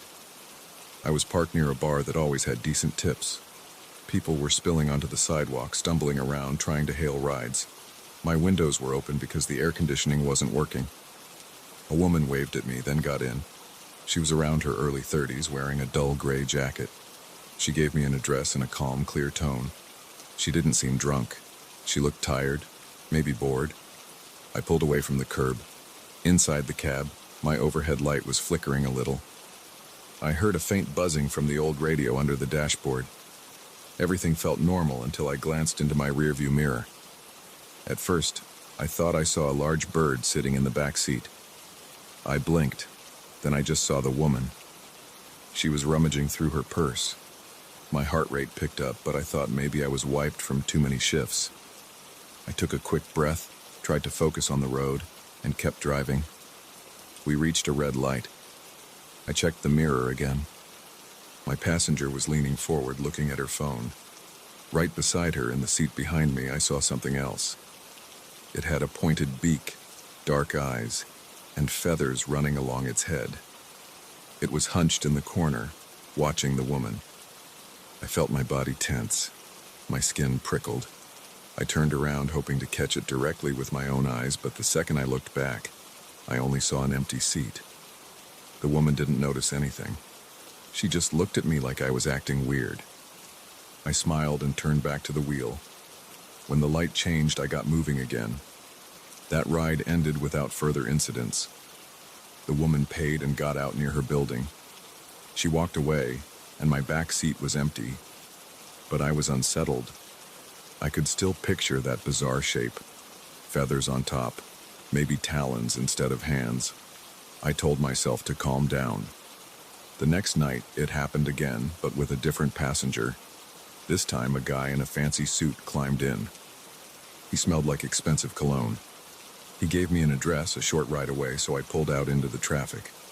About a minute later, I felt something behind me. I mean, physically felt it, like a change in the air pressure. I glanced at the mirror. Sitting beside the suited guy was a creature with the shape of a small monkey. It had fur covering its arms and a long tail draped over the seat. It kept tilting its head to stare at him. My palms were clammy. I kept rubbing them on my pants. My chest felt tight. I tried to breathe normally, but my heart was pounding. I stole another look. The creature bared small pointed teeth and twitched its tail. Then it vanished when I turned my head around. The passenger was busy tapping on his phone. He showed no reaction. Those encounters became a regular thing, but only for certain passengers. This creature kept showing up in different animal forms. Sometimes it had reptilian scales, sometimes it had a wolf's head, sometimes it looked like a giant lizard. The worst part was how it behaved. It always watched the passenger. It never touched them or me. It just lurked and glared, sometimes shifting its position.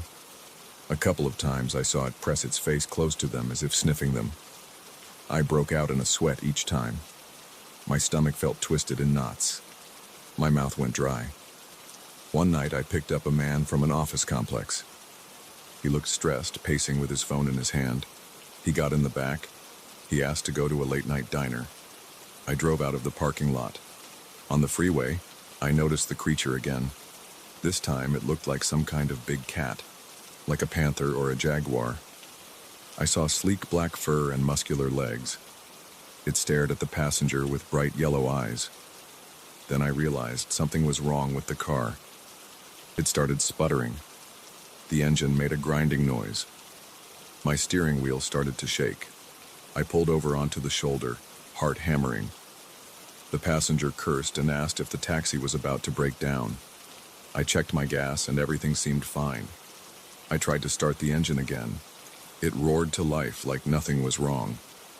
I merged back onto the freeway, but the same problem happened a minute later. I couldn't figure it out.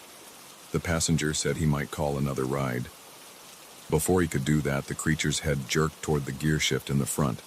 I saw its ears flatten against its skull. Then, my gear shift popped out of place with a loud clunk. The engine died again. The passenger groaned. He said he would walk. We were only half a mile from an exit ramp, so he got out and started heading down the shoulder. I sat there breathing hard, sweat dripping down my forehead.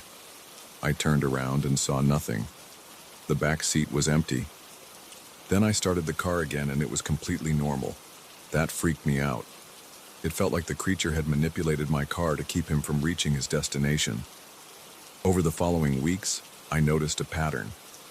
The creature only appeared when I picked up someone who was tense, on edge, or suspicious in some way.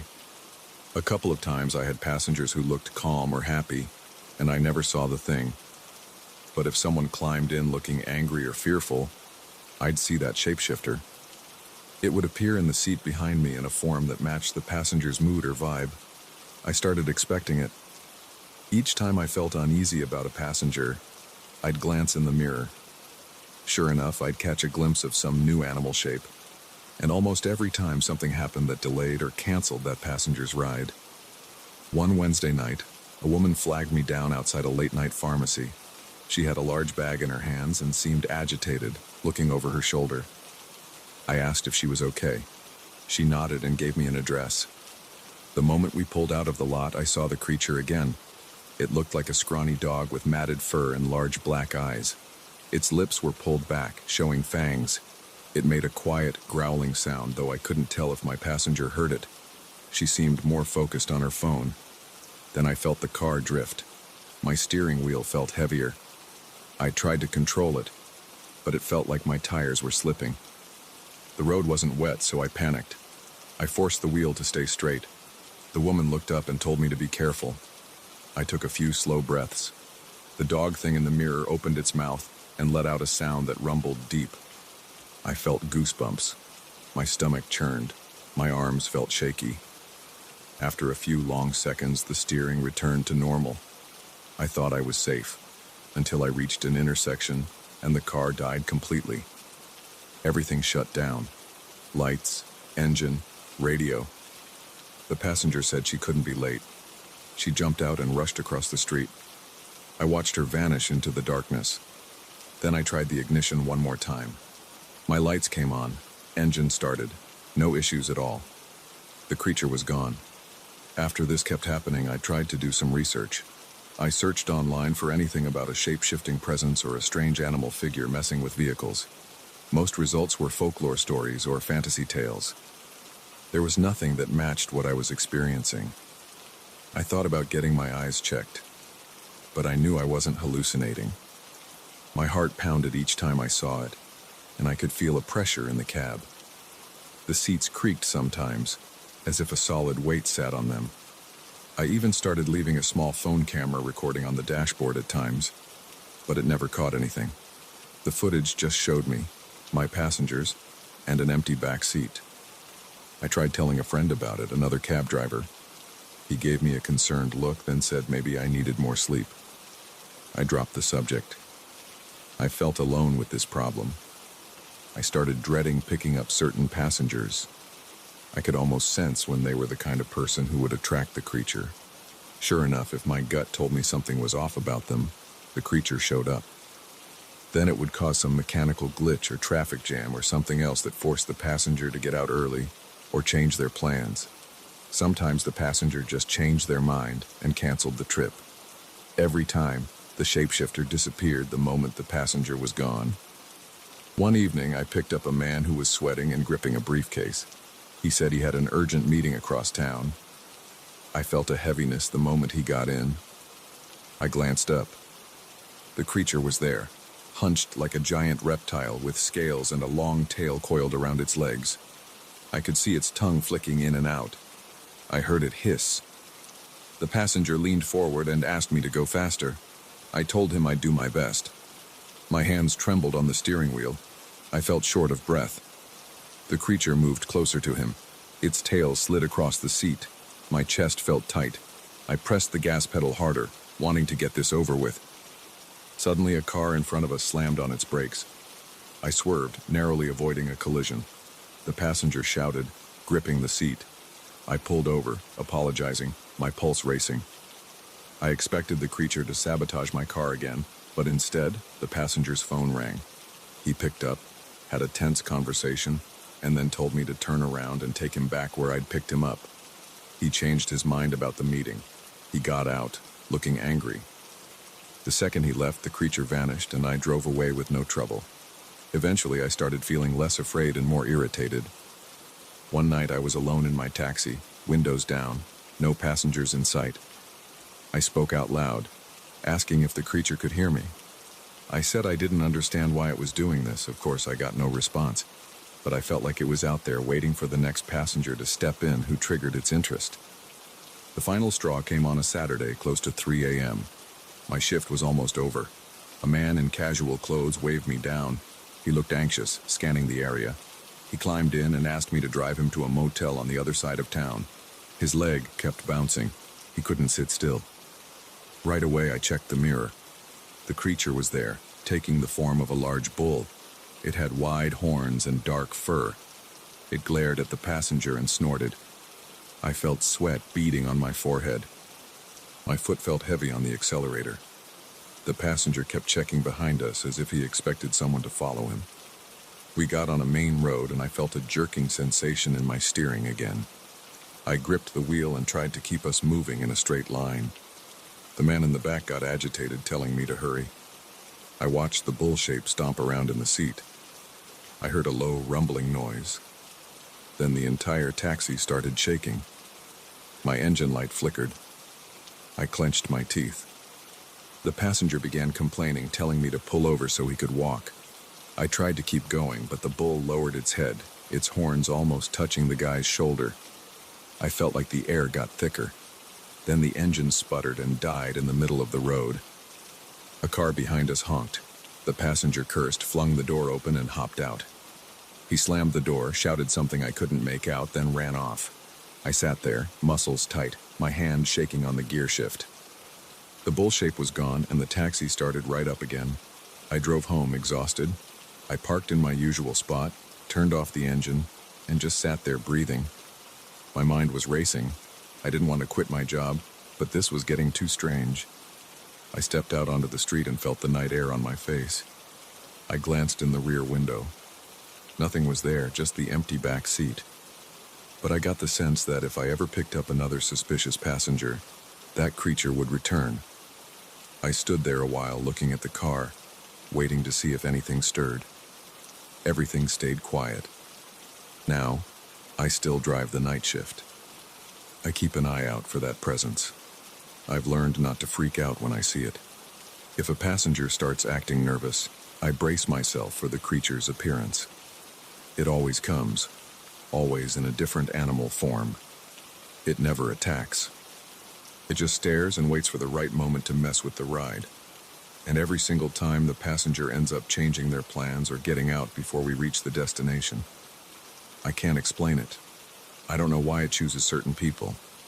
I don't know what it wants. It doesn't communicate. I've never heard words from it. I only sense its intentions. It's like it evaluates whether the passenger should be allowed to move forward with whatever they're doing. If it decides they shouldn't, it stops them. I don't know if it's protecting somebody or just interfering. I have no proof it exists. No recordings, no footprints, nothing. But I see it, and I feel it. Every time I catch a glimpse of those shifting shapes, I get that chill down my spine and my heartbeat goes wild. I keep driving because I need the money. I also feel like I need to see how far this goes. If the creature ever tries something else, something worse, I wonder if I'll be able to stop it. So far, it's just messing with the car, forcing people out early. But I don't know if that's the extent of its power. Sometimes I wish it would just appear when I'm alone so I could confront it. But it only ever shows up with these particular passengers. I go through each shift reminding myself to stay calm. I pick up fares, avoid eye contact if they make me uncomfortable, and try to complete the ride without any issues. Most of the time, the shapeshifter leaves me alone. But once in a while, I see something move in the back seat. Something that's not entirely human, not entirely animal, but a blend of fur, scales, or feathers. I clench the steering wheel, feel the blood pounding in my ears, and wait for the engine to stall or the passenger to bail out. Once it's over, I breathe and carry on. That's my routine now. I haven't told many people, and I doubt anyone would believe me. I don't know if I believe it myself sometimes, but I can't deny what I see. It's real to me, and it's out there, waiting to decide who gets to reach their destination and who doesn't. And so I keep driving through the night, eyes on the mirror, fingers tight on the wheel. So far, I'm still here, hoping I never see that thing turn its attention on me.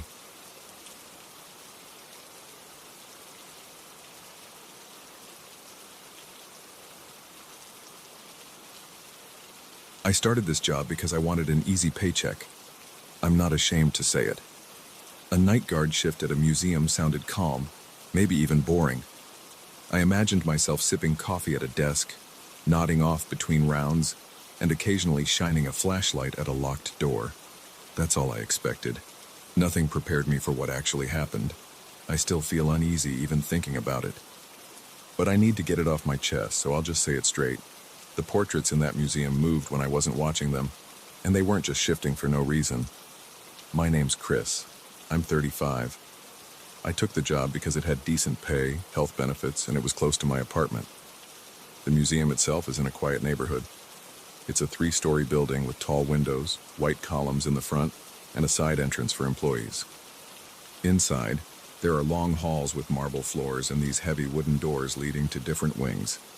The artwork spans from medieval times to contemporary pieces, but most of my shift revolves around the older section on the second floor. That's where the trouble started.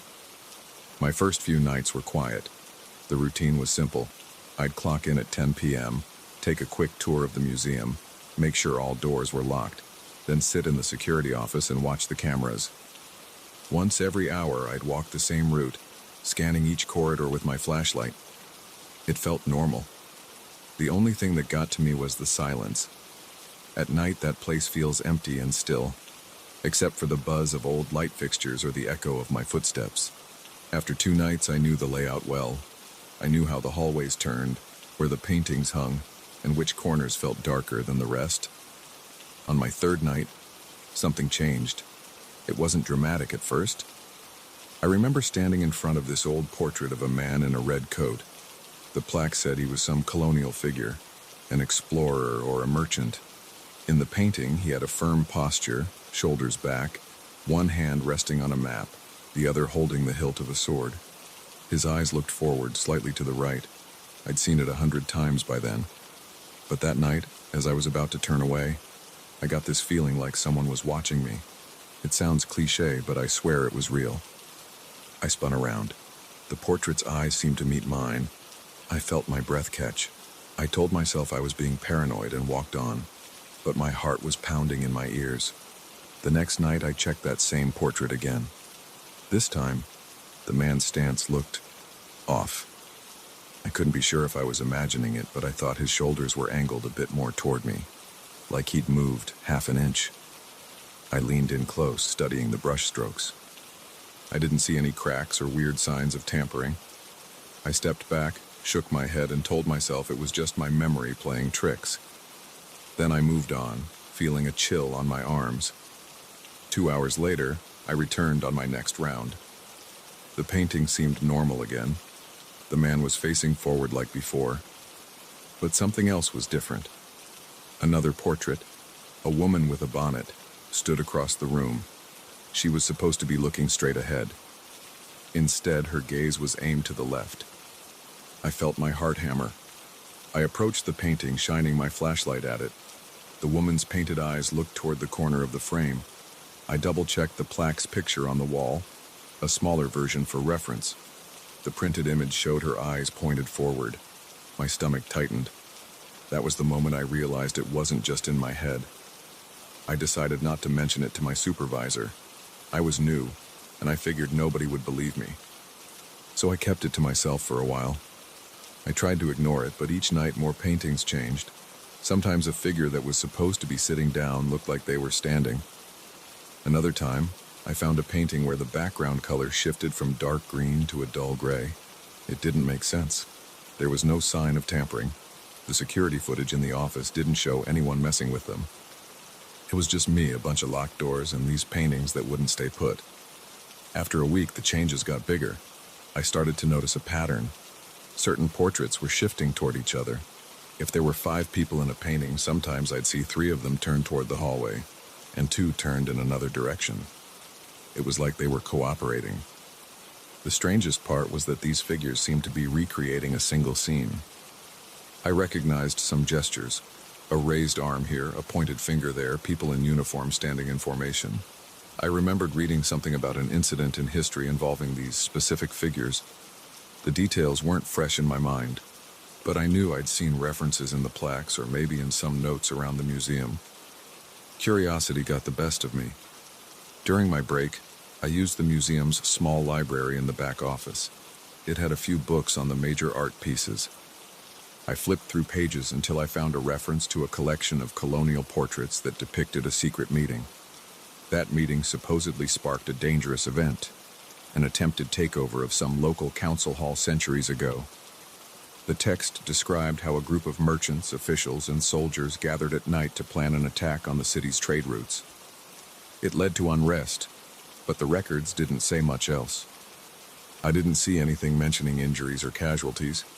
It just said it caused chaos in the region. The museum's collection apparently had a few paintings from that era, each featuring one of the people involved.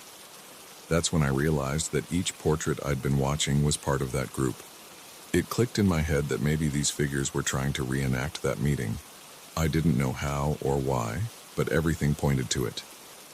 The paintings were lined up in the hallway in chronological order, and every time I walked past them, they seemed closer to matching the positions described in the old text. My chest felt tight when I thought about it. I had no explanation, but I saw it happen. Nobody else was around to confirm it, and I felt like I was losing my mind. One night, about 2 weeks into my job, I decided to do something drastic. I wanted proof. I brought a cheap digital camera from home. I planned to take photos of the paintings at the start of my shift and again at the end. I wanted to see if the pictures revealed any changes. I stood in front of the portrait of the man in the red coat, snapped a picture, moved on, and did the same for all the others in that corridor. My hands were sweating.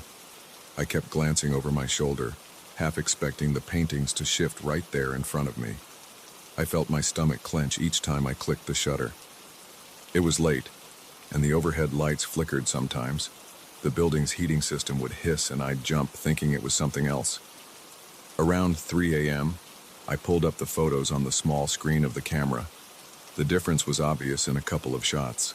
A figure that was facing left in the first picture was facing right in the second. Another painting's background changed shade, but the images were a little blurry, and I didn't have a tripod or anything. Still, I had enough to confirm what I saw with my own eyes. These pieces were shifting. I wanted to act calmly, so I stored the camera in my locker and waited until morning. My shift ended at 6 a.m. I approached my boss right before I clocked out. I tried to sound casual and said, "Have you ever noticed anything strange with the paintings in the second floor wing?" She looked at me like I'd said the dumbest thing in the world. She shook her head, told me everything was normal, and mentioned that the museum hadn't had vandalism in years. I decided not to push it. I only had a couple of weeks on the job. I thanked her and left. Over the next few nights, the changes kept progressing. I swear I saw the man in the red coat walk right out of his painting in my peripheral vision. But when I spun around, the painting just showed him standing there. A couple of the other portraits seemed to gather at the end of the hall, as if facing the double doors that led to the old archives. My pulse was racing every time I made my rounds. I couldn't sleep during the day because my mind was full of images of those shifting figures. I kept telling myself I had a responsibility to figure out what they wanted. It felt like they were calling me. I couldn't ignore it anymore. By the end of the third week, I noticed that most of the paintings in that section had rearranged themselves in a sequence. If I walked from one end of the hall to the other, I could see each figure turned at specific angles, almost forming a path that led to a locked door near the archives. I had the key, but that area was usually off limits to night staff except for emergencies. I waited until 2 a.m. when the building was at its darkest. Then I used my key and opened that door. I stepped in, flicked on the light, and saw rows of old documents, stacked paintings, and some crates. I felt a tightness in my throat. I looked around, shining my flashlight in the corners. I saw an old painting leaning against the far wall. It didn't have a label. The canvas was cracked and the frame looked worn.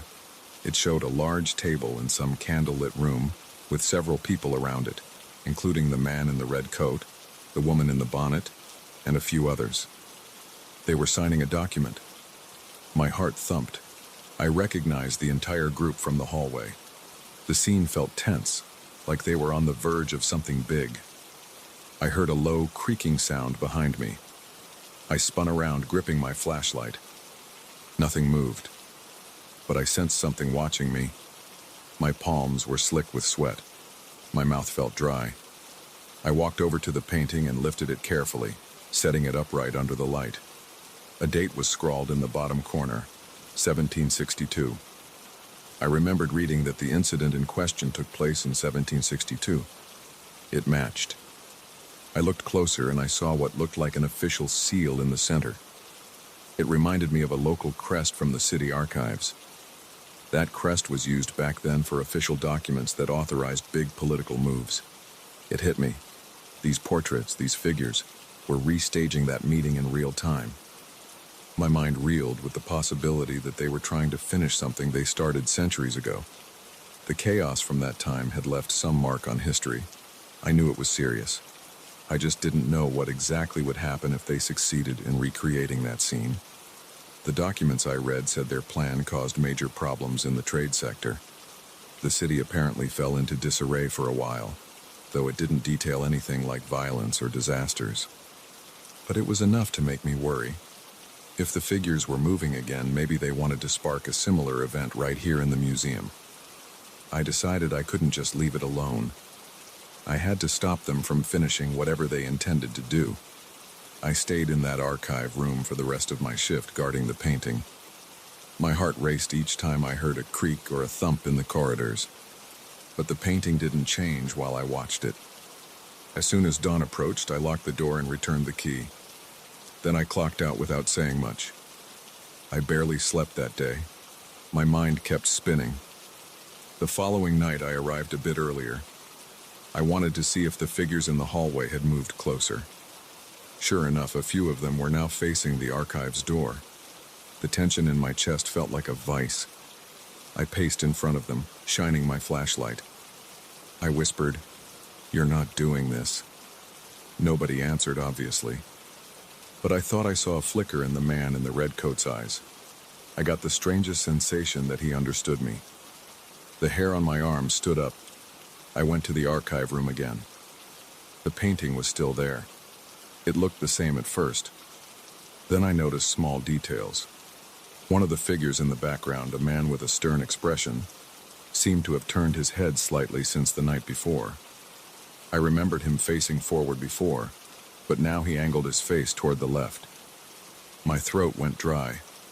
They were adjusting their positions inside this hidden painting too. I needed a plan. I wasn't going to slash the canvas or burn it. I wasn't that reckless, and I didn't want to destroy museum property. I just wanted to stop them from completing that scene. So I grabbed the painting off the floor and set it against a crate in the corner, facing the wall. I figured if they couldn't see each other, maybe they couldn't finish their arrangement. Then I stood guard. My knees felt weak and I was trembling. I didn't care. I forced myself to stay. Every time I glanced at my watch, I felt the minutes crawl. By 4 a.m., I heard a sudden scraping sound from behind me. I whirled around. The painting had shifted half an inch. It was still facing the wall, but it had moved on the floor like someone tried to slide it upright. I jumped back, feeling my pulse in my temples. My mouth went dry. I bent down, planted my hands on the frame and shoved it against the wall so it wouldn't move any farther. Then I crouched next to it, breathing hard, waiting. I kept checking the corridor outside, listening for footsteps or any sign of movement. Around 5:30 a.m., things went quiet. I peeked at the painting one more time. It hadn't budged again. The room felt stuffy, and sweat dripped down my face. My arms were tense. I leaned against a crate, staring at the door.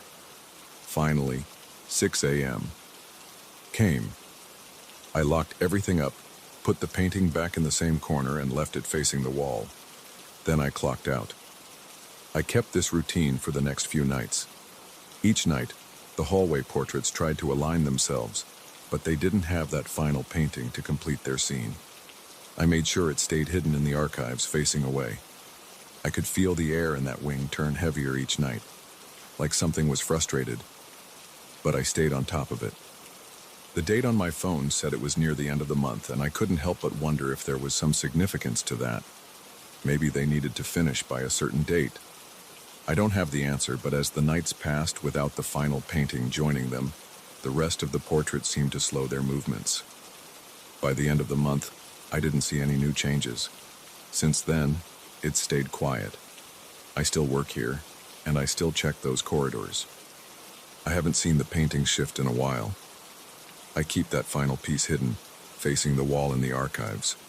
Sometimes I feel it tugging on my mind, like it wants me to turn it around, but I ignore that feeling. I don't know if I stopped something real, or if I just paused it. All I know is that everything has been calm since I took that step. I haven't told my boss or my coworkers. They'd think I was crazy. I've got no proof except for the blurry photos on my camera, and those could be explained away. But I believe what I saw, and I believe that whatever happened centuries ago almost got repeated. Now, when I do my rounds at night, I still feel uneasy. I keep my flashlight steady and I don't look at the paintings for too long. If I feel them watching me, I try to focus on the exit signs, the locked doors, and the cameras overhead. Sometimes I hear faint creaks from the frames or sense a subtle shift in the air, but I don't let it rattle me. At least I try not to. I told you this was weird, but this is what happened. I'm not sure if that old group is done trying. Maybe one night I'll find they've moved again. Until then, I'll be here walking these halls in the dark, making sure they never finish what they started.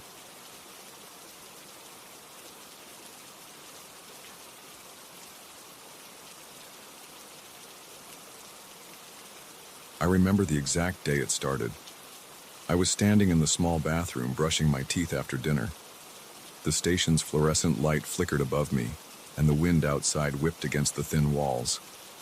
That wind never stops in the Andes. It rattles the windows, whistles through every crack, and reminds me how far I am from everything else. I'm here alone. No other workers, no visitors, no immediate help if something goes wrong. I'm used to that. I came here to study weather patterns and gather data, so solitude is just part of the deal. But that night, something felt different. Something shifted in the air. I finished brushing my teeth and leaned forward to rinse my mouth. When I stood upright, I noticed my reflection in the mirror. It was me, but his movement felt a split second late. It wasn't obvious at first. I shrugged it off as my eyes playing tricks on me. I had been analyzing charts all day and straining my eyes. Maybe my mind was just tired. I switched off the light, left the bathroom, and tried not to think about it. The next morning, I woke up with a dull ache in my shoulders. I'd slept on my side too long, and the thin mattress never gave me much support. I put on my jacket, stepped outside, and felt the sharp cold on my face. The sky was bright. The peaks looked massive, and the air tasted clean but thin. It was the usual routine. Check the instruments on the roof, record the temperature, measure humidity, and make a quick note of any changes in the wind patterns. The anemometer squeaked as it spun around, and I made a mental note to grease it later. The day passed without any major excitement. I spent hours at my workstation, keying data into the computer, reviewing satellite images, and double-checking the instruments. The heater hummed in the corner, fighting off the persistent chill. I drank at least 6 cups of coffee because the cold can creep into your bones and I need the caffeine to stay sharp. By the time I closed my laptop, it was late. My neck felt stiff, and my back was tense. I decided to take a quick shower before bed. I walked into the bathroom, turned on the light, and caught a glimpse of myself in the mirror again. That's when I noticed it a second time. My reflection turned its head just a little too late. It wasn't a big delay, but it was there. I froze. I stood there staring at my reflection for a good minute. My heart thumped in my chest and I felt sweat forming on my forehead. I lifted my hand in front of my face, and the reflection did the same, almost at the same time. But not quite. It was off by maybe half a second. I stepped closer and examined the mirror. It's an old mirror, a bit scratched around the edges. I pressed a finger against the glass and felt its cold surface. The reflection's finger lined up with mine, but it still felt out of sync. I blinked, telling myself I was overtired. Maybe I'd been inside too long. Maybe my eyes were dry from the high altitude. I turned off the light, left the bathroom, and tried to ignore the jitters crawling up my spine. The next few days I kept a close eye on that mirror. The delay got worse. It wasn't constant. Sometimes it was barely noticeable, and sometimes it was very clear. On day 4, while I was washing my face, I saw my reflection blink a full second after I did. I dropped the soap into the sink. My heart pounded, and my throat felt tight. The water kept running, and my hands started shaking. I stared at that mirror, waiting. My reflection stared back. I turned my head to the left, and he turned his head a moment too late. By then, I knew it wasn't just my imagination. I tried a different mirror that I keep in the bedroom. It's a small hand mirror I use sometimes when trimming my hair. The reflection was normal. Everything lined up fine. So I thought maybe the bathroom mirror was warped or defective. I pulled it off the wall one evening. I touched the back side and checked if it was some kind of weird electronic device or a double layer of glass. It looked perfectly normal. Just an old mirror with a cheap wooden frame. But whenever I hung it back up, the reflection acted strange again. I started avoiding that bathroom mirror. I'd brush my teeth in the kitchen sink, or I'd use the small hand mirror to shave. But the problem didn't go away. If I accidentally glanced at the bathroom mirror while passing by, I'd see it. The reflection moved out of sync or stood still when I moved. It made my skin crawl. I couldn't understand why it was happening. I hadn't told anyone about it, obviously, because there was no one around. And there wasn't a phone call or a radio transmission that would help me explain this. I thought about sending an email to one of my colleagues in the city, but what would I say? Hey, I think my mirror is broken because it's showing a delayed reflection? They'd think I was losing my mind. One night around 11, I walked past the bathroom. The door was half open, and the light was off. I felt this urge to look inside. I don't know why. The hallway was dimly lit by a small ceiling lamp. I stepped into the bathroom doorway and looked at the mirror. At first, I only saw darkness. Then my eyes adjusted. In the reflection, I saw a shape. It was my own silhouette, but it looked like it was closer to the mirror than I was. It was almost leaning forward. I could see the outline of a head and shoulders. My hair stood on end. I reached in and flipped on the light. The silhouette snapped into place with me like it was startled too. I stood there breathing heavily, my pulse racing, trying to calm down. I walked away, but I couldn't sleep well that night. Every time I closed my eyes, I saw that silhouette watching me. I started having nightmares about it. I'd see myself in the mirror, but it wouldn't move when I moved. It would stand there, smiling or staring blankly, while I tried to turn away. Then I'd wake up in a cold sweat. I'd open my eyes, see the ceiling of my small bedroom, and hear the wind howling outside. I tried to shake it off as just stress or cabin fever. Things escalated about a week later. I had just finished collecting the afternoon readings from the instruments. My gloves were stiff with cold and my nose felt numb. I stepped back inside, closed the door, and stamped the snow off my boots. Then I headed for the bathroom because I needed to wash my face. It felt chapped from the wind.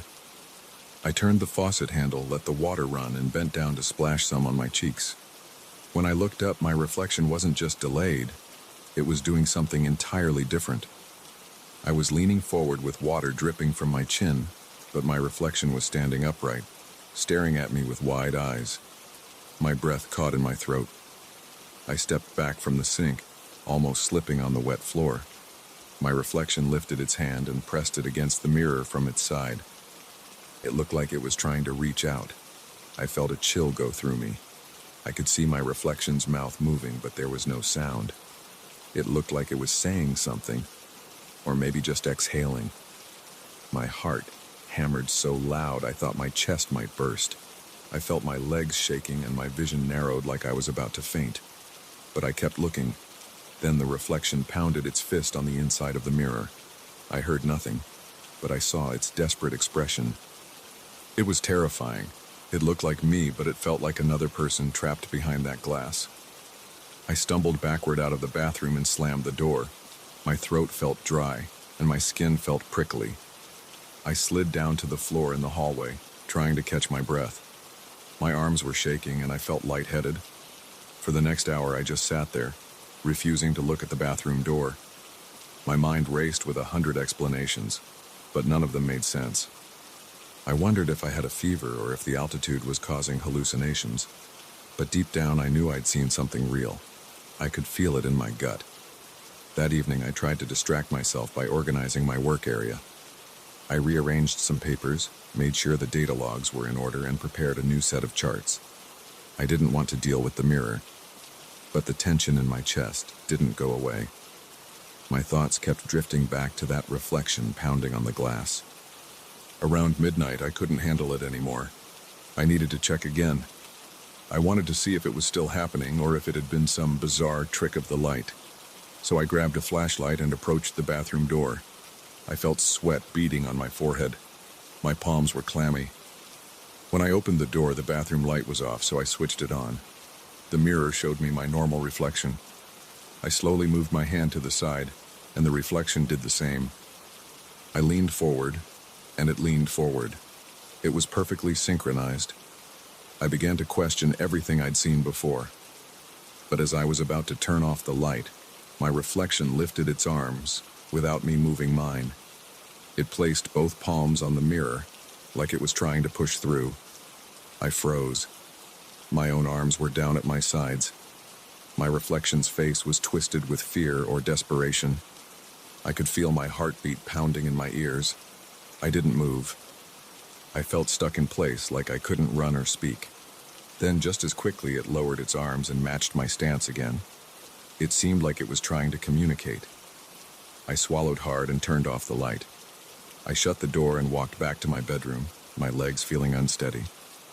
Over the next few days, I avoided the bathroom mirror completely. I started washing up in a different corner of the station, where there was a metal sink and no reflection. My beard grew out a bit because I didn't want to shave. I didn't want to see whatever was behind that glass. But after about 3 days of that, I got sick of hiding. I decided to face it again. I needed to see if there was a pattern, or if I could somehow figure out what it was trying to say. I set up a camera in the bathroom. It was a cheap digital camera I used for recording weather anomalies. I positioned it on a tripod, aiming at the mirror. I left the lights on and pressed record. Then I stepped out, closed the door, and waited in the hallway for about 15 minutes. The entire time I felt my stomach churning. I kept glancing at my watch, tapping my foot, trying to decide how long I should wait.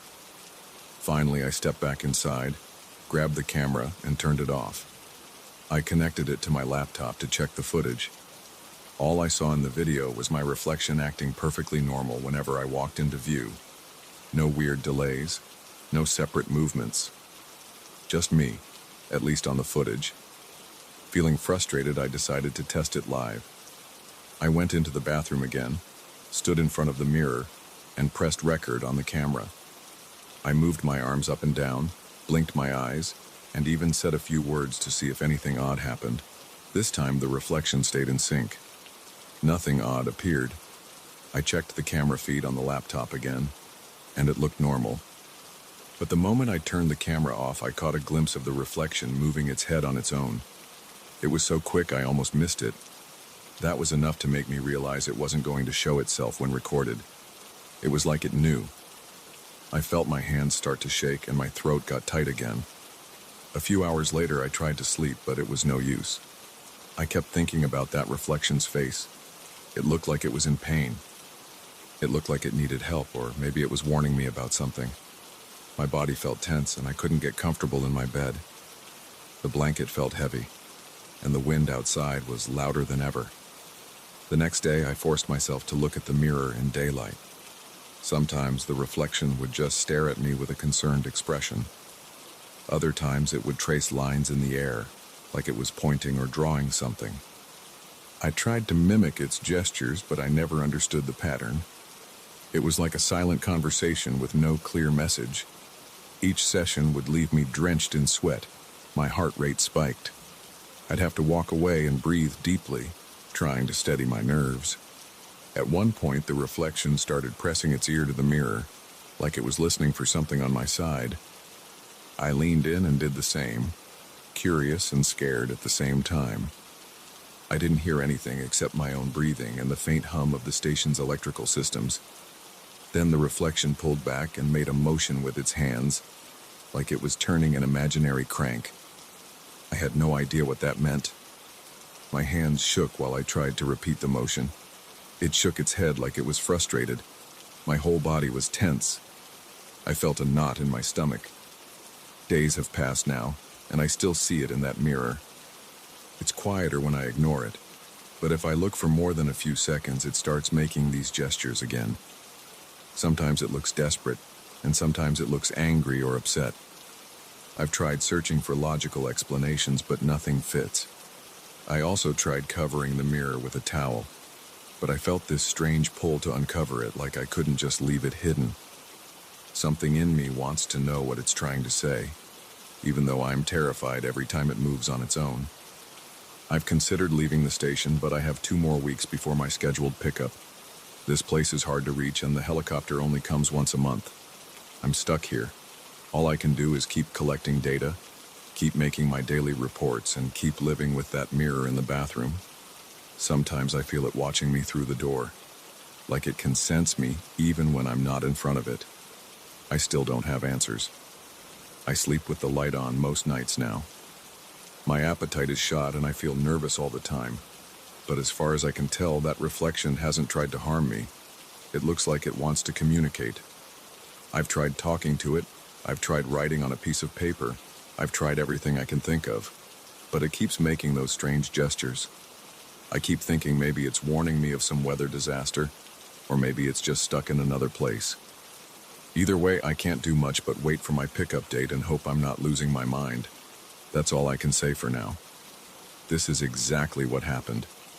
No fancy descriptions, no hidden meaning. Just a mirror, a reflection that doesn't follow the normal rules, and me, a weather scientist who can't leave until the helicopter arrives. My next step is to keep a close eye on it, in case it changes again, or in case it finally tells me something I can understand. I don't know what else to do. All I know is that every time I see that reflection move on its own, my body reacts like I'm in danger. My heart races, my breath shortens, and I can't stop looking. It's like a fear I can't shake, but I can't ignore it either. I have to face it day after day until I can finally get out of here. That's what's happening to me right now in this isolated station in the Andes, and that's all I have to say.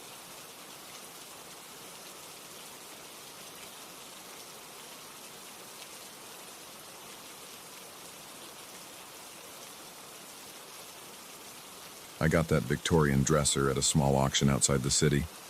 I thought it was going to be an easy flip. I restore antique furniture, so I'm always on the lookout for unique pieces. When I first saw this dresser, I noticed its chipped veneer and missing hardware. The style had potential, so I placed the highest bid. I didn't suspect anything weird at the time. It just seemed like another old piece of furniture. But the first night I spent with that thing in my workshop changed everything. I brought the dresser home in my pickup truck. I carried it into my workshop around sunset. The place is in my backyard, away from the main house. It's a single-room garage with concrete floors, wooden shelves on every wall, and a strong smell of varnish. I keep the overhead lights bright, but at night, the shadows collect behind the workbenches. It's not usually creepy in there, but something felt strange that evening. I remember locking up and heading back into the house, feeling uneasy, but I ignored it. I usually get up early to start projects, but around 3 in the morning, I woke up for no reason. I sat up in bed and I heard a faint noise. It sounded like a whisper. At first, I thought it was the wind or a loose window, but the sound was too clear. I got out of bed, threw on a t-shirt, and went to the window. It was quiet outside. The trees weren't moving. No wind. I stood there listening. Nothing but silence. Then I heard it again, like someone talking under their breath. My heart started pounding. I forced myself to walk outside. The air was cool, and the grass felt wet under my feet. I stepped into my workshop and turned on the lights. Everything looked normal, but I still felt off. I checked the dresser. Its top was covered with paint cans and sandpaper. I looked around the workshop. No one was hiding there. I tried to shake off the feeling and went back to bed. The next day, I started removing the old finish from the dresser. I used a chemical stripper, which has a strong smell. My eyes watered a bit. My hands felt sticky through the gloves. I scraped off the varnish layer by layer. The wood underneath had a dark tone, which was common in Victorian pieces. The drawer slides were uneven. I made a note to replace them. I worked until dinner, then locked up. That night I heard it again around the same time, 3 a.m. A whisper. It sounded like my name. I sat up in bed, heart racing, arms tense. I tried to calm myself, but my mind was going wild. I walked to the workshop again. I opened the door, and the smell of chemical stripper still lingered in the air. The fluorescent lights flickered for a second before turning on fully. The dresser sat in the middle of the room. Everything else was silent. I swallowed hard and stepped closer. I heard a whisper again, but this time it was louder. It seemed to come from inside the drawers. I felt sweat on my forehead. I felt shaky. I tried pulling the top drawer open, but it was stuck. My palms felt damp. My chest felt tight. I could hear my heartbeat. Then the whisper stopped. I stood there for a long time, waiting for any other sound. Nothing. I eventually went back inside. I couldn't fall asleep for an hour or so. My thoughts kept spinning. Why would I hear a whisper calling my name? I convinced myself it was stress or a trick of the wind. The next morning, I tried to stay busy. I replaced the drawer slides, sanded the frame, and checked the corners for woodworm. I found a few holes, but nothing too serious. I felt that same uneasy tension in my stomach. I forced myself to push past it and keep working. When I locked up that night, I glanced over my shoulder at the dresser. It looked normal under the work lamp. Just wood, nails, and old finish. I went to bed and tried to ignore the anxiety. I even took a hot shower to relax. I fell asleep around midnight, and again 3 a.m. came. I woke up and heard the whisper. It was clearer now. It said things about me that I never told anyone. It mentioned a personal mistake I made years ago. It described a small object I once stole from a coworker. My mouth went dry. I felt goosebumps on my arms and neck. I could barely breathe. I jumped out of bed and ran outside. I nearly tripped on the back steps. I flung the workshop door open, flicked on the light, and stared at the dresser. The whisper came again, but louder. It came from the bottom drawer this time. My legs felt weak. I yanked the bottom drawer open. It was empty except for some old nails and dust. I felt the inside corners, expecting a hidden speaker or a phone. There was nothing. Then it spoke. It said my name again, and it repeated details about my personal life, details that made my stomach churn. There was no one else in the workshop. The voice was coming from the dresser. I stumbled back and grabbed a nearby screwdriver. My hands shook. I stepped closer and demanded to know what was happening. The whisper answered, but it didn't say who or what it was. It just kept talking about me, listing things I did that I regret. My chest got tight and I felt tears in my eyes. I felt shame and fear at the same time. I yelled at the dresser to stop, but the whisper grew louder. It told me it had more secrets. It said it could share them with the world or keep them hidden. I stood there breathing hard, sweat rolling down my face, feeling trapped. After a minute, the voice faded away. I stood in silence, panting and holding the screwdriver. I tried to calm my breathing, but my pulse was racing. My whole body trembled. I locked up again and went to the house. I didn't sleep. I sat on the couch, staring at the wall, my mind racing. I tried to tell myself I was hallucinating. Maybe I inhaled too many chemicals. But everything felt too real. I remembered every word the dresser said. The next day, I decided to check the dresser thoroughly. I turned it upside down. I removed the drawers one by one.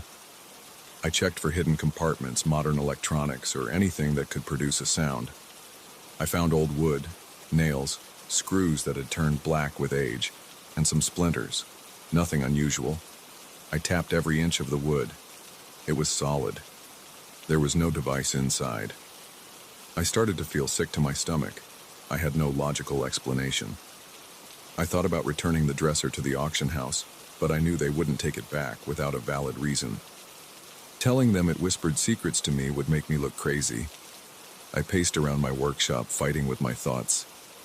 I tried to focus on simple tasks, cleaning my tools, vacuuming sawdust, wiping down surfaces. The entire time I felt the dresser behind me, almost like it was watching me. That night I tried to stay up so I wouldn't be startled. I set an alarm for 2:45 a.m. I sat in the living room, coffee cup in hand, flipping through random TV channels. When the alarm went off, I felt a jolt of adrenaline. My stomach tightened. I walked outside in the dark. The moon was hidden behind thick clouds. I opened the workshop door, leaving the lights off for a moment. Everything was quiet. Then I heard the whisper again. This time it spoke in a more direct tone. It said it wanted to make an offer. It said it had information that could ruin my life. It told me I should listen. My legs felt heavy. I forced myself to move. I turned on the light. The whisper stopped for a moment, like it was waiting for me to get closer. My hands shook. My pulse pounded in my ears. I took a few steps toward the dresser and braced myself against the workbench. My mouth felt dry. Then the whisper returned. It spoke about my future. It said it could help me get what I wanted if I cooperated. It mentioned a difficult situation I was in with some debts I had. It told me it had the power to fix that. My head spun. I felt dizzy. I asked it how. The whisper didn't explain. It just told me it needed to stay with me. It said I needed to keep restoring it until it was perfect. Then, when it was ready, we would continue our arrangement. I felt trapped. My breathing grew shallow. My thoughts raced. I tried to ask more questions, but the dresser went silent. I stood there for a long time, my heart pounding. I didn't know what to do. Part of me wanted to smash the dresser to pieces, but I was afraid of what it would do if I tried. Another part of me wanted to lock the workshop and never open it again. But my curiosity kept pushing me.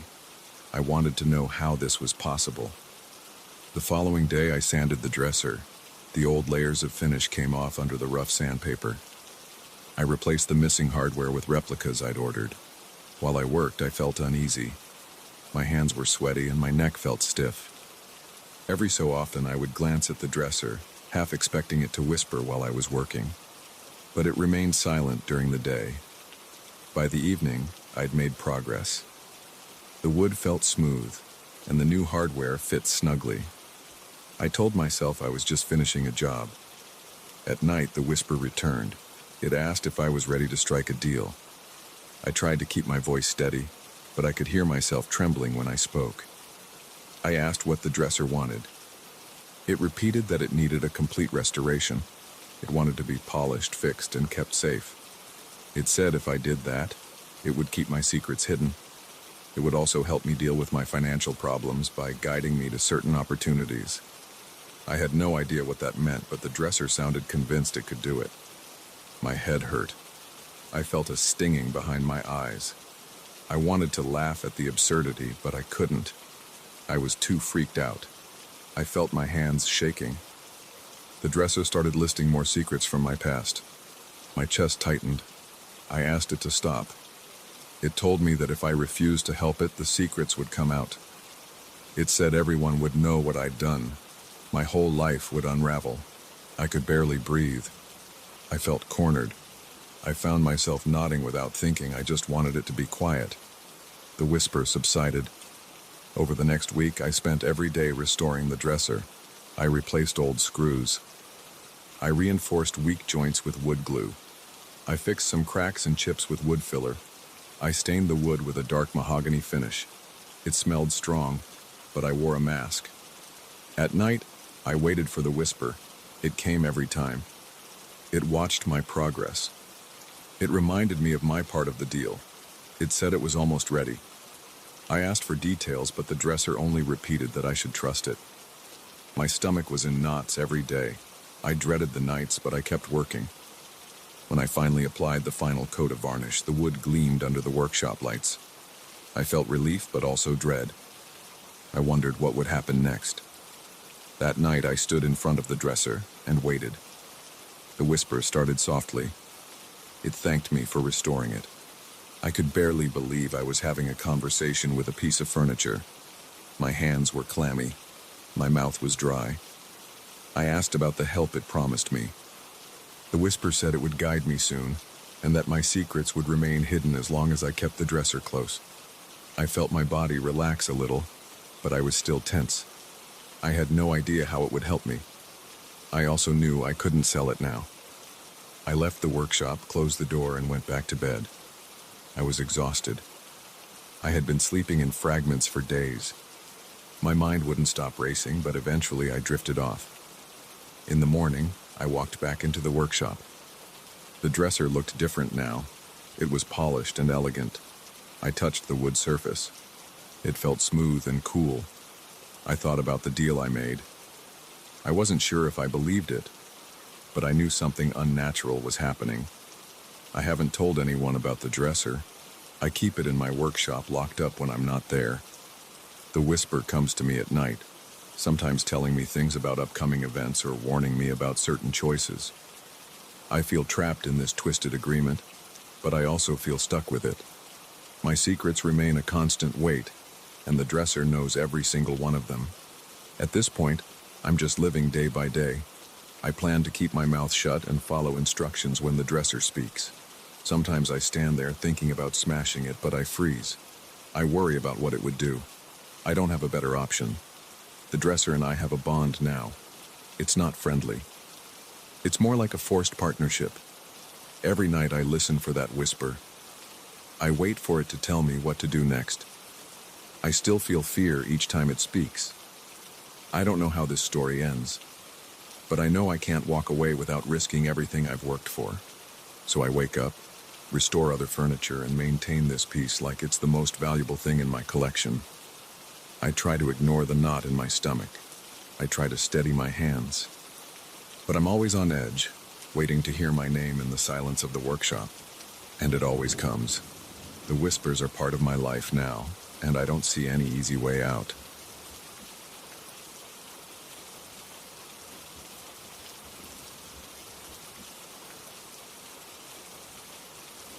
I still remember the way the sunlight hit the water that morning. It had a crisp, pale glow that made the ocean look strangely inviting. I was sitting on the edge of the boat, checking my gear for the 5th time, pressing on the straps to make sure everything was snug. The air felt a little colder than usual, and it made me tense. I thought it was just nerves about diving near an older wreck I hadn't explored before. Now I see it differently. I got into the water with a slow roll off the side of the boat. The shock of the cold water felt like tiny needles across my skin. My wetsuit was thick, but the initial jolt always made me gasp. As soon as I recovered from that quick hit, I checked my air gauge. It was normal. I took a few slow breaths and signaled to my buddy, but he stayed on the boat to keep an eye on the lines and equipment. We had a system where I would do the main dive, and he'd help topside. Some jobs are easier when there's not too much gear or too many people in the water. The first few feet underwater felt standard. I focused on my breathing and made slow kicks toward the rope leading down. The deeper I went, the more I noticed bits of coral and small fish swirling around. The water clarity wasn't great, but I could see enough to navigate. My heartbeat settled. I felt that usual sense of calm I always get once I'm fully submerged. I followed the rope until I reached the old ship lying at about 80 feet. Its outline had the shape of a small cargo vessel. Sections of the hull had corroded, and large holes had opened up near the bow. I hovered near the deck, shining my flashlight around. Schools of fish darted in and out of the openings. The metal walls looked jagged with rust. I turned my body to get a better angle, and saw a piece of the deck plating that had collapsed. There was an open space underneath, large enough to swim into. I checked my watch. I still had plenty of time. My air supply was fine. so I approached the gap carefully. Inside, the darkness felt thick. My flashlight beam cut through it, revealing more piles of corroded metal. I moved in slow, deliberate motions, taking care not to bump into anything that might stir up silt or collapse. Pieces of rope were tangled around shattered crates. I swam over them, scanning the area. That's when I noticed a dull glint near a cluster of broken boards. It didn't look like normal cargo. I moved closer, angling my flashlight. I saw something that looked metallic, but it had a faint shimmer around it, almost like heat waves in the air, except I was underwater. I held my breath for a second. My lungs tightened. I blinked, trying to see more clearly. It definitely had some kind of distortion around it, which was bizarre. I got closer, my heart beating faster. Reaching out slowly, I brushed the sand and debris away. It looked like a spherical object about the size of a grapefruit. It felt heavy when I picked it up. It was smooth, dark gray, and felt cold to the touch, even underwater. I brought it close to my mask and tilted it in my hand. I saw faint lines carved into its surface. They didn't form any pattern I recognized. I felt an odd buzzing sensation in my fingers, like a slight vibration. It spread up my arm to my shoulder. I thought maybe my arm was falling asleep under the weight of my gear, but it was coming from the sphere. My heart was pounding again. I decided to bring it up. I scanned the area once more. Nothing else looked interesting, so I swam back out through the gap. Once I was back on the boat, I handed the sphere to my buddy, who asked if it was some kind of device. He turned it over in his hands, said it felt like there was a faint humming to it. We stowed it in a watertight container and finished our routine. My breathing still felt unsteady. I couldn't stop thinking about that weird distortion I'd seen around the object and how I could almost feel some kind of force around it. But I told myself not to overthink it. We headed back to shore. The ride took about an hour, and the entire time, I kept glancing at that container. I had this feeling in the pit of my stomach, like when you realize you forgot something important, but can't remember what. I tried to distract myself by checking my gear, but I would always catch myself glancing at the container again. Once we were docked, and everything was unloaded, I drove back to my apartment. I felt tired but excited about the find. My plan was to examine it more closely at home, maybe contact a specialist later. I unlocked the door to my small apartment, set my bags down, and placed the container on the table in the living room. The place smelled a bit stale, so I opened a window. Then I sat down and pulled the object out, setting it on the table under the lamp. Seeing it in normal light felt unsettling. The sphere looked darker now, and I noticed that the carved lines seemed deeper, more pronounced. I leaned in, putting my ear close to see if it made any sound. The apartment was quiet except for the soft hum of the refrigerator, but I swear I could hear a low buzzing noise. It reminded me of a power transformer at a distance, that low, constant drone. I rested my hand on the sphere. My fingertips tingled again. I decided to take a quick shower. Maybe I was just worn out. In the bathroom, I let the water run hot for a while. I stood under the stream, feeling my muscles loosen. The smell of salt water faded as I washed the day off. I tried not to think about the sphere, but it kept popping into my mind. After a few minutes, I turned off the water, grabbed a towel, and walked out into the living room. The sphere was still on the table. I dried off and threw on a t-shirt and shorts. Then I heard something strange, like the faint whoosh of waves against a shore. I paused, listening. My apartment's walls are thin, so sometimes I hear neighbors. But this sound felt like it was right behind me. I turned around. Everything looked normal.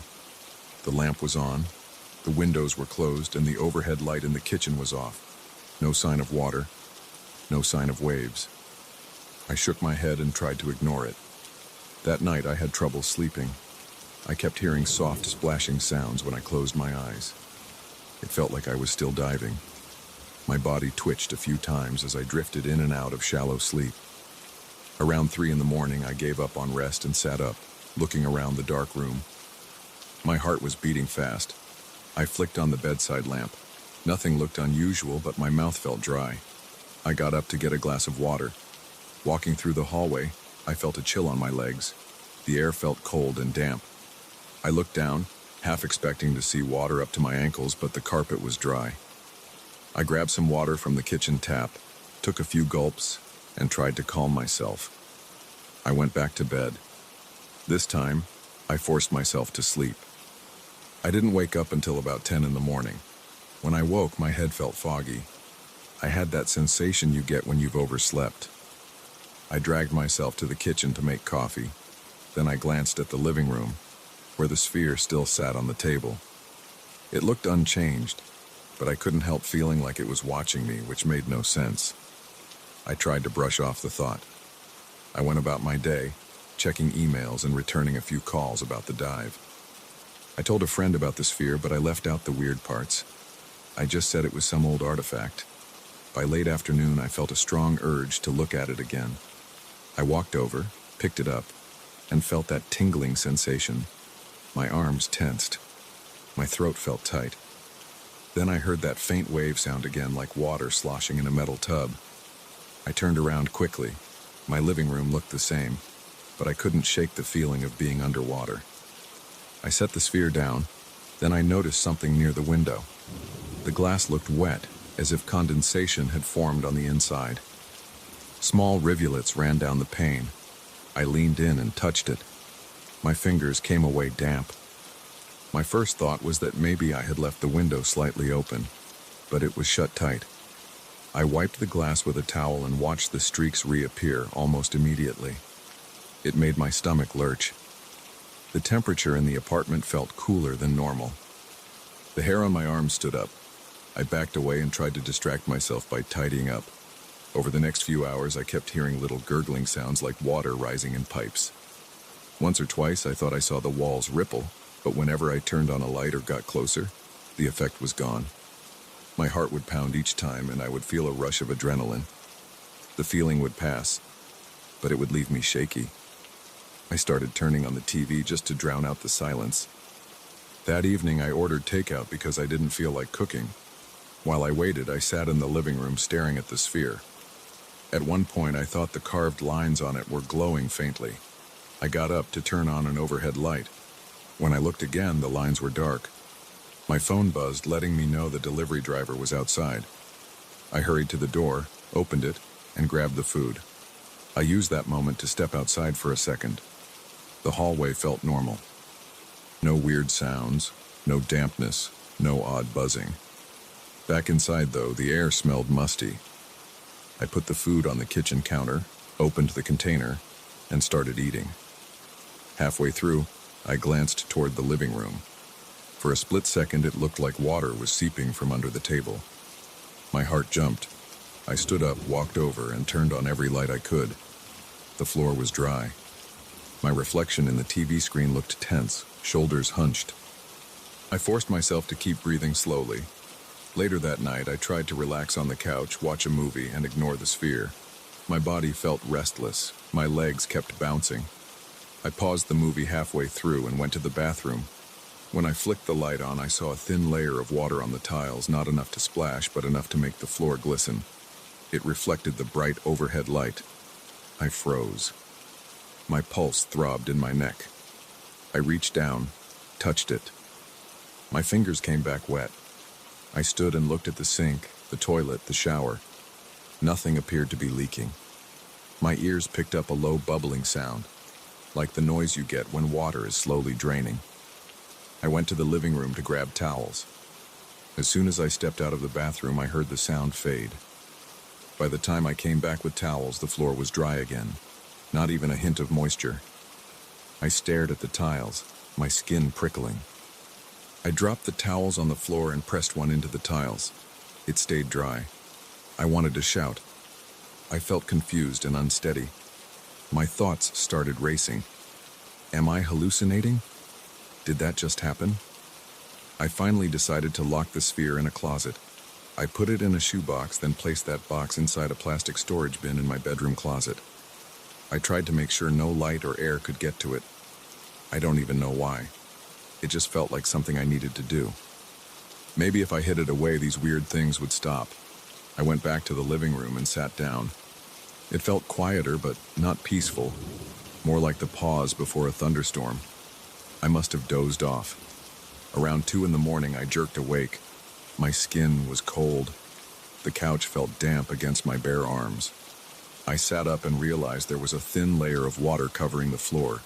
It reached just above my ankles. I panicked, jumping to my feet. My shorts clung to my thighs. My heart hammered in my chest. I could see ripples across the living room. The water looked dark, almost black. I hurried to the light switch and flipped it on. The water was still there, covering the entire floor. It made small waves when I moved. I was gasping for breath, trying to calm down.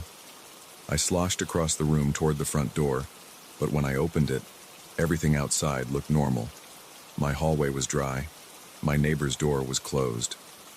I could hear the distant hum of the building's heating system. No sign of water. I looked down. My feet were wet, but the threshold of the door was dry on the other side. It made no sense. I shut the door and turned around, seeing my furniture partially submerged. I felt my body shaking. My arms trembled and my legs felt weak. I walked slowly toward the bedroom. The water rippled around my calves. When I pushed the bedroom door open, the room was also flooded.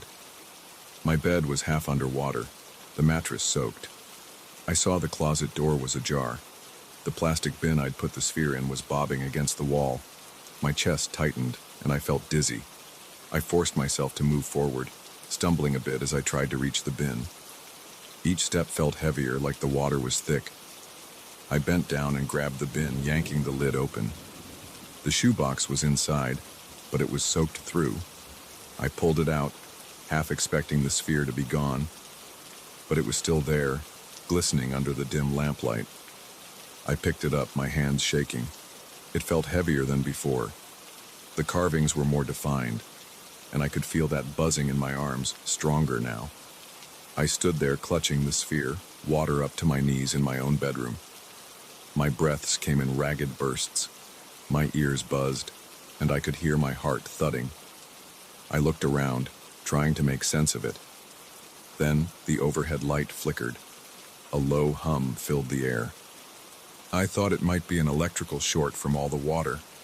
I braced myself, waiting for the lights to go out, but they stayed on, flickering in and out. I walked to the bed and set the sphere on the mattress. Water sloshed around me. Then I realized the water was no longer cold. It felt lukewarm, like bath water. The flicker of the light made the water look murky. I reached for my phone on the nightstand, but it wasn't there. Probably somewhere in the living room. I didn't want to go back there. My legs felt like jello. Suddenly, the water level seemed to drop. I could see it receding, pulling back from the bed and the walls. Within a minute, the floor was almost clear of water, except for a few puddles. My clothes dripped, forming a small pool around my feet. I stared at the walls, noticing no damage, no water stains. The only sign that something had happened was the wet mattress and the droplets on my arms. I could smell a salty odor, like the ocean. I stood there, chest heaving, trying to decide what to do next. My eyes landed on the sphere. I grabbed it again. It felt warm now, pulsing slightly. I walked to the window, thinking I should throw it outside, but I hesitated. Something about that idea made me feel uneasy, like it would make things worse. I glanced at the mirror on my closet door. I looked pale, my hair plastered to my forehead, my t-shirt clinging to my body. I heard another soft gurgle behind me. I spun around. Water seeped out from under the bed, spreading across the floor again. I backed away, gripping the sphere so tightly my knuckles turned white. The overhead light flickered once more, then steadied. My entire body felt tense. My heart was pounding so hard I could hear the rush of blood in my ears. At that point, I had two options. Stay here and try to figure this out, or get out of my apartment. I chose to run. I found my phone, jammed it into my pocket, and headed for the door. The water sloshed around my ankles again, making me stumble. I gripped the sphere against my chest. As soon as I opened the door, the hallway was there, dry as always.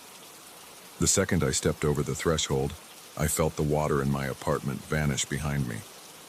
I heard a faint splash, like a wave receding. I shut the door behind me and stood there panting, water dripping onto the hallway carpet. My arms ached. I could feel the pulse of the sphere through my shirt. I didn't bother locking up. I just walked down the corridor, leaving wet footprints. My plan was to get to my car and drive to a motel. I didn't want to leave the sphere behind, because I was afraid the flooding might spread or cause more damage. When I finally reached my car, I tossed the sphere in the back seat. My clothes were soaked, and the upholstery was going to stink, but I didn't care. I turned the key, started the engine, and drove away. My headlights lit up the road in front of me. I kept looking in the rearview mirror, half expecting to see the water creeping after me. But it was just dark pavement. I felt my limbs shaking, my body still on high alert.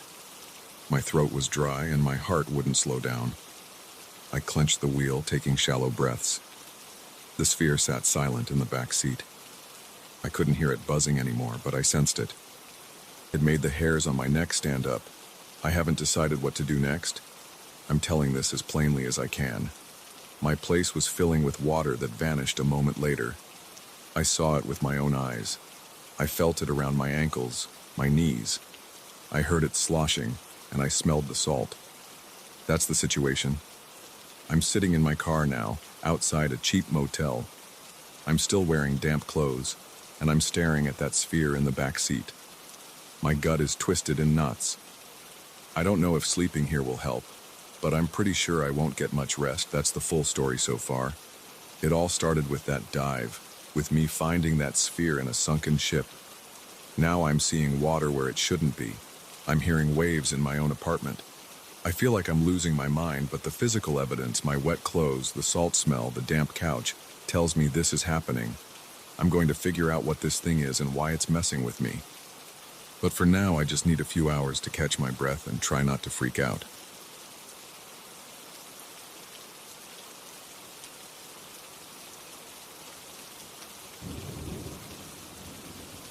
I remember the first time I saw that manuscript. It was late afternoon and the reading room was empty. I was sorting through a stack of worn books in the corner near the restricted section. I had a cart full of old volumes with cracked spines and yellowed pages. I was tired, and I just wanted to finish for the day. Then I noticed a thin, dark-colored book that didn't have any markings on the spine. It was wedged between two leather-bound histories that looked centuries old. I pulled it out and felt an odd chill on my fingertips. My breath caught in my throat. I had handled thousands of books, but this one felt different. Its cover had a smooth texture, almost like polished stone. I checked for a title, but there was nothing. The pages looked like parchment, but I wasn't sure. I opened it. The writing was neat and the ink looked fresh. That was my first sign that something was off. But I was curious, so I read the first page. It described a person working in a library. He was an archivist just like me, and he was cataloging rare books for a private collection. The text listed details about his routine. Everything matched my own. It even mentioned an old desk in the corner of the staff room, where I usually kept my lunch.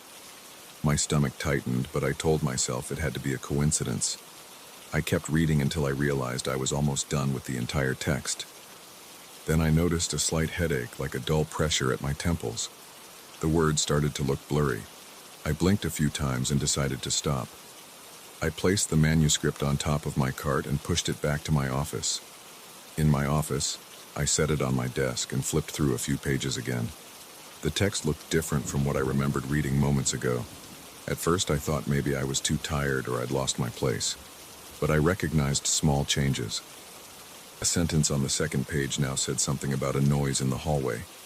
I didn't remember that detail before. My hands started to shake. I closed the book, locked my office, and went home. That night, I couldn't sleep. I kept thinking about that strange text and how it seemed to shift. I had no logical explanation. I tried to distract myself by watching something on my laptop, but my mind drifted back to those pages. My heart pounded every time I pictured the words. I felt a prickling sensation on the back of my neck. After a few hours of tossing and turning, I finally fell asleep. My dreams were restless, and I woke up drenched in sweat. The next day, I went to work early. I wanted to check the manuscript again, but I felt nervous. My palms were clammy and I kept swallowing hard. When I unlocked my office, I found the book on my desk exactly where I left it. I opened it. The text on the first page still mentioned an archivist who worked with antique books, but now it included a detail about him feeling ill in the morning. That matched how I felt right then. My stomach was in knots, and I had a slight headache. That freaked me out. I flipped to the next page. It referred to a discussion with a coworker about a mislabeled stack of books. About 15 minutes later, my colleague Harold walked in and told me there was a mismatch in the inventory records. I stared at him without speaking for a moment. Then I told him I would fix it. My chest felt tight. After Harold left, I flipped further. My hands were shaking, and my breath came in quick bursts. I read a few lines about a phone call from a friend I hadn't spoken to in months. It said I would hear from this friend about a favor. I slammed the book shut. I decided not to read more. I left it on the desk and forced myself to focus on routine tasks. Later that afternoon, my phone rang. It was an old friend from high school.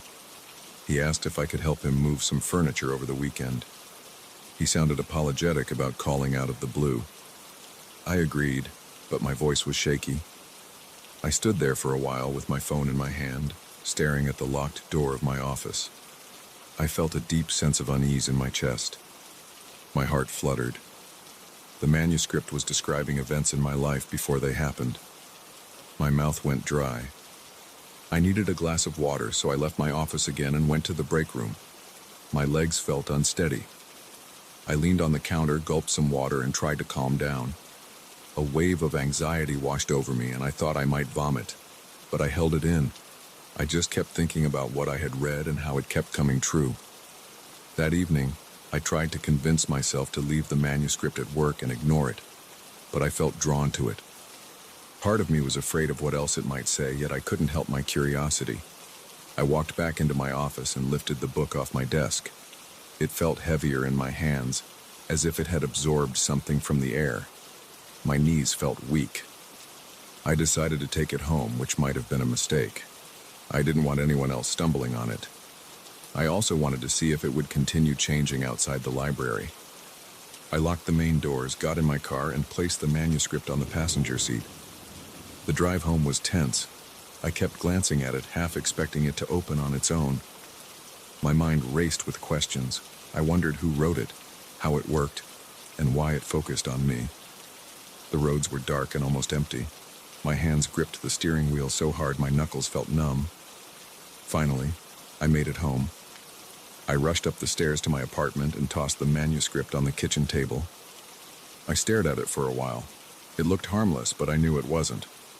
I changed into more comfortable clothes, then sat at the table with the book in front of me. I rubbed my eyes. My head pounded, and my chest felt tight again. My curiosity won. I opened it to the first page. Now it mentioned me bringing it home. The text described the layout of my apartment, the paint peeling near the windowsill, and even the coffee mug I had left out that morning. My jaw clenched. I flipped to the last page I'd read earlier. It now featured a new line about me feeling a strange urge to read further. It was accurate. I felt that urge right then. I turned the page. It described me feeling a sudden chill in the room, which happened at that exact moment. I looked at the window, but it was closed. There was no draft, yet the room felt colder. My arms broke out in goosebumps. I stood up and paced around the kitchen. My mind was screaming at me to stop, but my pulse was racing with a dangerous kind of excitement. I sat back down and read more. The text mentioned that I would spill a glass of water soon.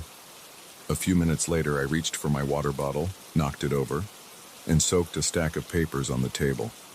I cursed under my breath, grabbed some paper towels, and dried the mess. That confirmed it again. The manuscript was predicting everything. My chest felt like it was going to cave in. I shut the book and put it on a shelf. I decided not to touch it for the rest of the night. I tried to watch a TV show, but I couldn't focus. My leg bounced up and down, and my eyes kept drifting to the shelf. Finally, I went to bed, but I didn't sleep well. I woke up every couple of hours, worried that I might find the manuscript in a different place. Morning came with a gray light that felt heavy. I checked the shelf.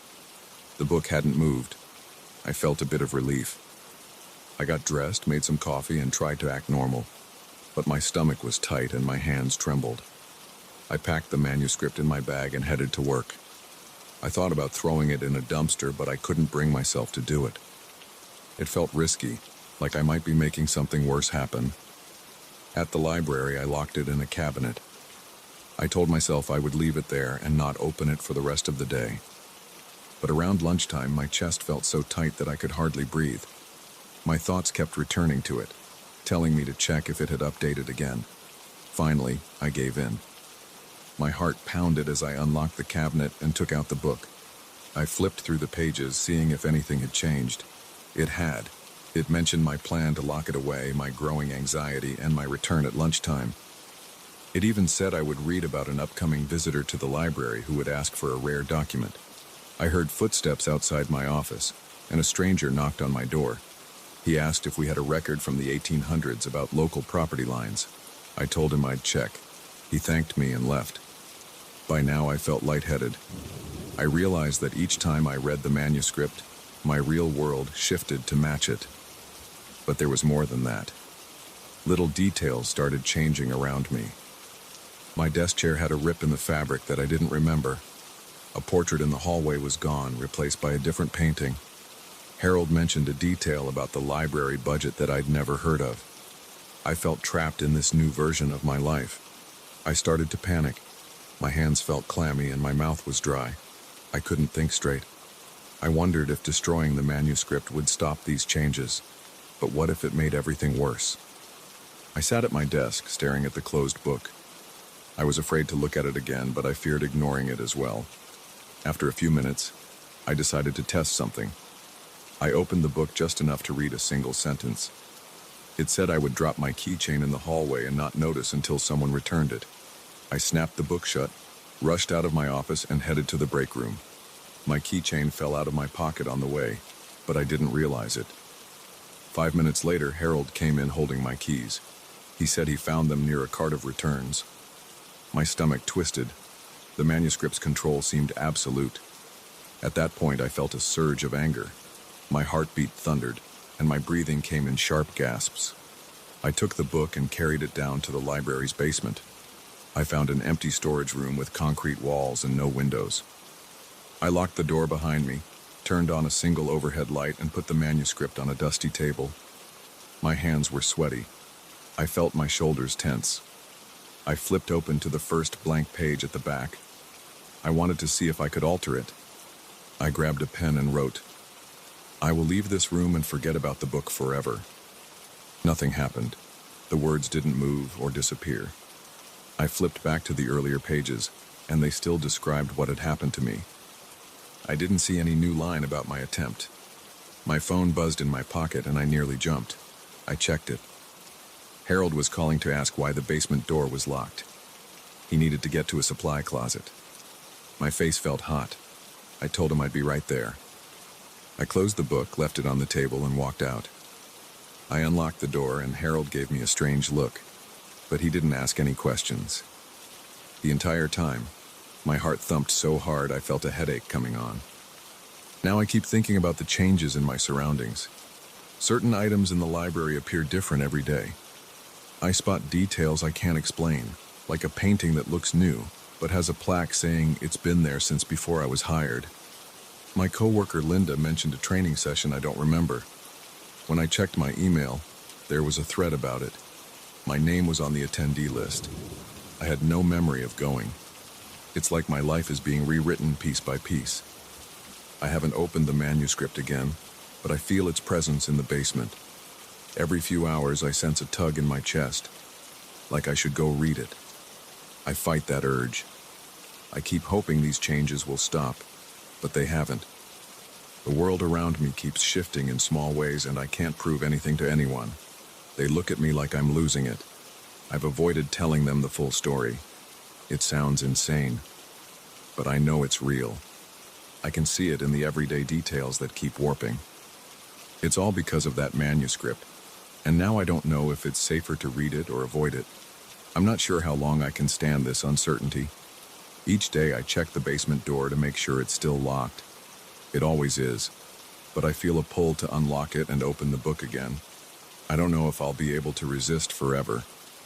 For now, I'm stuck in this limbo, wondering if the next small detail I notice will be the start of another chain reaction. My life is out of my control, and that feeling is worse than anything I've experienced before. I can't see a clear way out. Every time I close my eyes, I picture those shifting words on yellowed pages, waiting to tell me what happens next.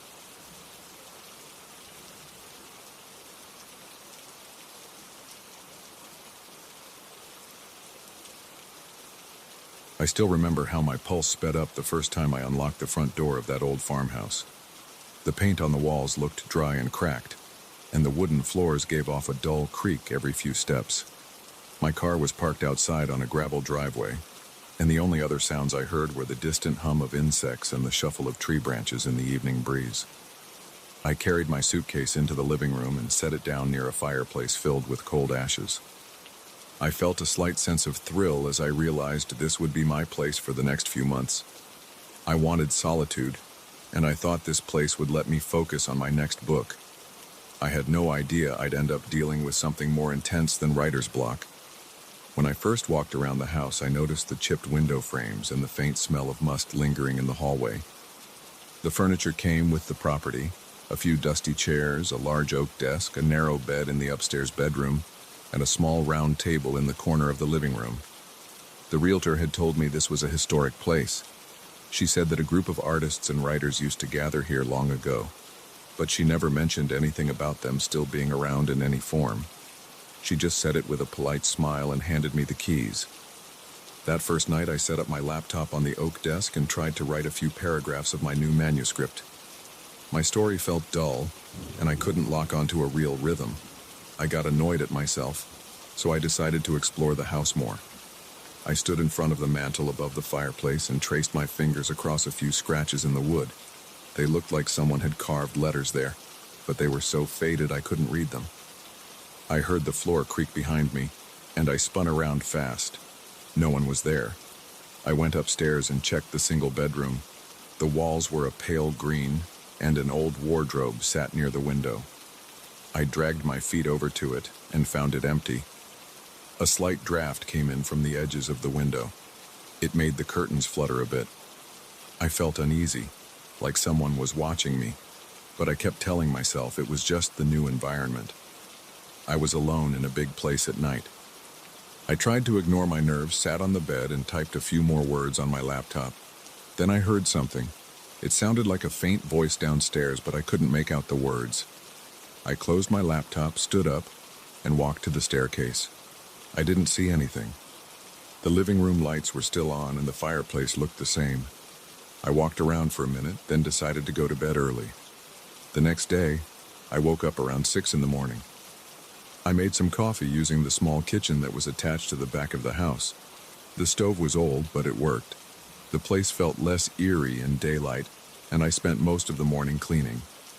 I dusted shelves, wiped surfaces, and tried to air out the musty smell by opening the windows. At around noon, I sat down at the desk again, determined to make progress on my book. I managed to get a page written, but I wasn't satisfied with the flow. I glanced around the room to distract myself, and that's when I saw a figure near the fireplace. It was a woman dressed in old-fashioned clothes. She wore a long skirt and a buttoned blouse. She stood there with her hands folded, looking down at the floor. I froze in my seat. I could feel my heart pounding and my palms got sweaty. She didn't move. I didn't hear breathing or any other sound. I stood up slowly, and as I took a step toward her, she faded. She didn't disappear instantly. She just blurred until she wasn't there anymore.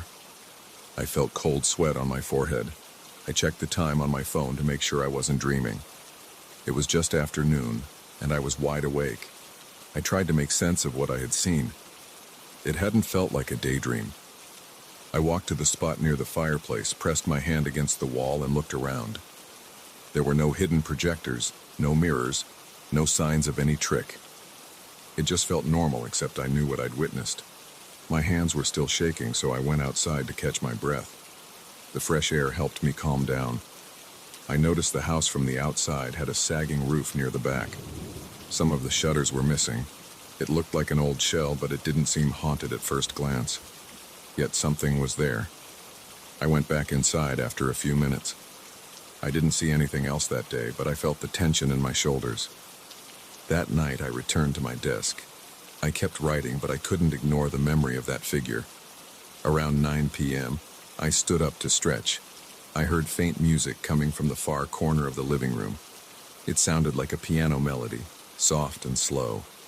My chest tightened, and I felt a prickle at the back of my neck. There was no piano in the house, and I couldn't locate any device that would play that sound. I walked toward the corner, and that's when I saw a second figure. It was a man in a loose shirt standing near a small group of people who seemed to be sitting in chairs. I blinked hard, but they didn't vanish. They were semi-transparent, like a light haze was passing through them, but I could see their shapes and details clearly enough. I could see one man holding a quill pen. Another person, a woman, was reading from a small book. The man in the loose shirt tapped his foot in time with the piano music I heard. I couldn't see the piano itself, but the music felt real, as if it surrounded us. I didn't move, and I tried to slow my breathing. My heart was hammering, and I felt my stomach clench. I thought about running outside, but something kept me there. I watched them. They seemed to be in their own moment, not noticing me. Then, after maybe 20 seconds, the scene faded. The music vanished. I was left standing in a silent room again. I walked to the mantel and sat on the floor, my back against the wall. I felt a slight ache in my knees. I leaned forward and looked at the dusty floorboards. I whispered to myself, "What is going on?" My voice sounded weak in the empty room. I couldn't sleep that night, so I paced around the house, stepping over old rugs, checking the windows, and seeing if there was anything outside. There was nothing but moonlight and the vague outline of trees in the yard. Over the next few days, these events became more frequent. In the late afternoon or early evening, I'd catch glimpses of these old-fashioned people appearing in the living room or near the fireplace. Sometimes I heard a violin, sometimes a poet reciting lines, sometimes the rustle of papers. Each time they repeated the same actions: reading, writing, playing music, sharing words with each other. They seemed caught in a loop. They never acknowledged me. It was like they were reenacting a gathering that happened decades ago. One evening, I tried something different. I sat down at my desk and began to write a scene describing a man in old clothes standing near the fireplace. I wrote down everything I had seen. While I typed, I noticed a faint glow in my peripheral vision. When I looked up, I saw that same man appear again. But this time, he turned his head toward me, almost as if he heard me tapping on the keys. My skin prickled, and I felt a jolt in my chest. I kept writing, describing him in more detail. His shoes, his hair, the lines on his face. He didn't vanish. He stood there like he was waiting. I got an idea. I started describing a conversation.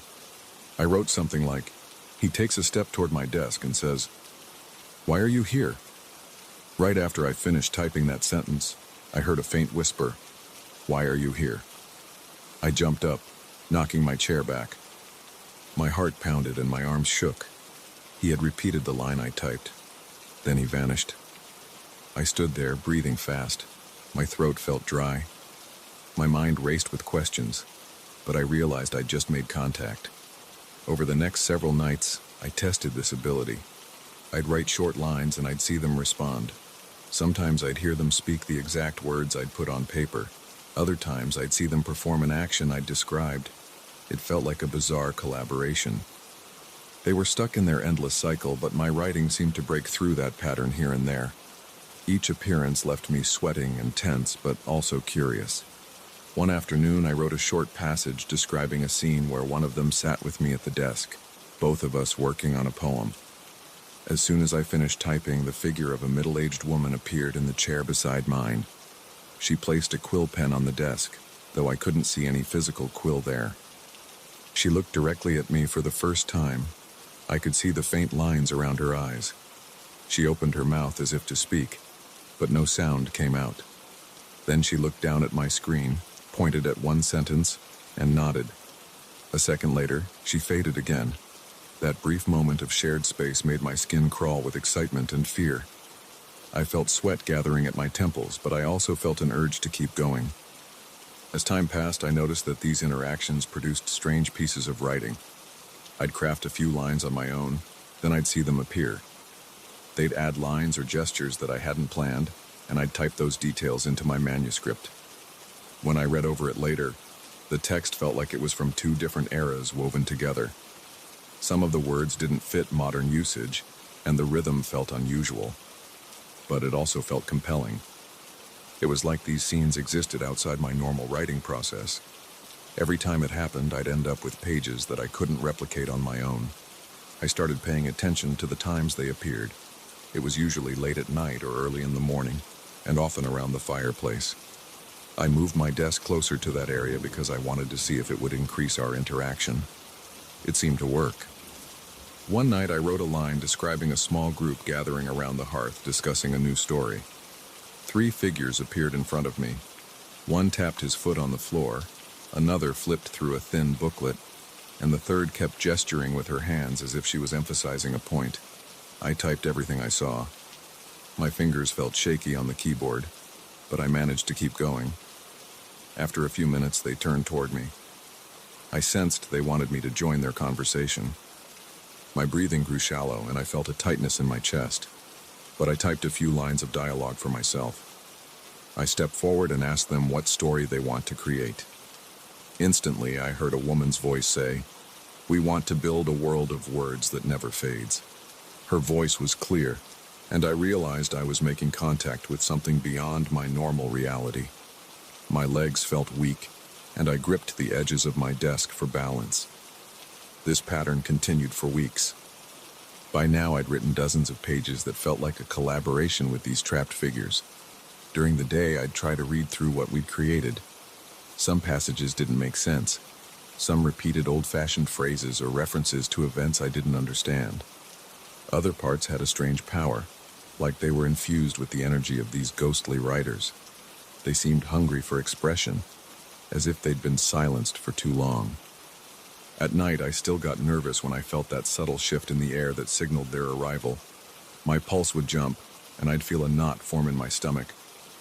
I kept telling myself I'd pack up and leave if things got too intense. But each new interaction pulled me deeper into the process. I'd see them appear. I'd write. They'd respond. I'd record the outcome. My days blurred. I spent most of my time in that living room, not even bothering to explore the rest of the property. One evening, I noticed something different. The group seemed to expand. I counted at least 6 people in the room. I heard more instruments, more quiet chatter. They were all writing, composing, or reading something. A few of them actually turned to me in unison. I felt sweat run down my back and my hands tingled with anxiety. I typed a question. "Is there an end to your work here?" One man answered, "We move without rest.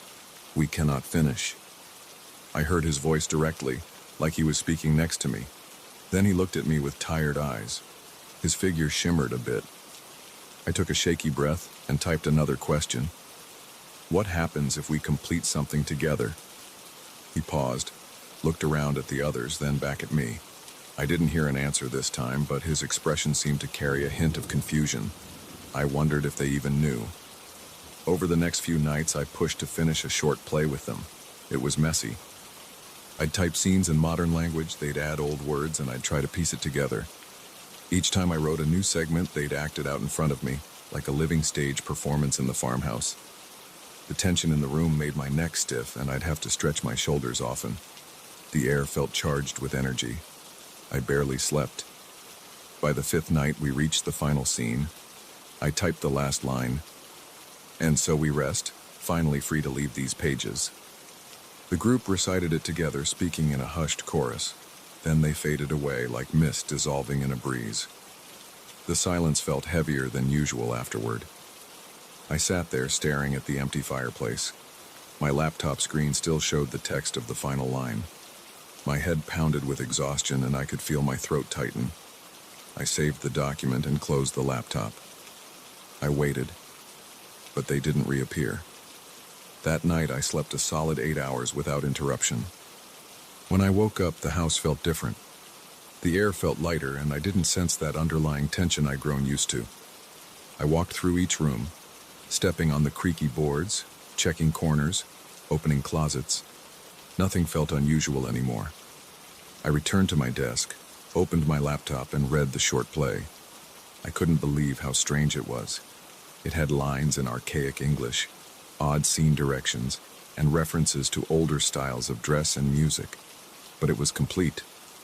I read through it, half expecting them to appear again. They didn't. For the next few days, I tried to summon them by writing new lines, but the house stayed quiet. I felt a mix of relief and disappointment. I realized that whatever loop they were in might have ended when we finished the play together. I stood by the fireplace one last time, looking at the mantel. My body felt a bit shaky thinking about everything that had happened. There were no new voices, no shimmering figures. Just me, alone in that dusty house staring at the scratched wood. I decided it was time to leave. I packed my bags and loaded them into my car. Before I locked up, I paused at the front door. I turned around and spoke softly into the empty living room. "Thank you." Then I walked out, closed the door, and felt the gravel shift under my shoes as I headed to the car. I drove off, carrying with me a piece of work I could never have created on my own.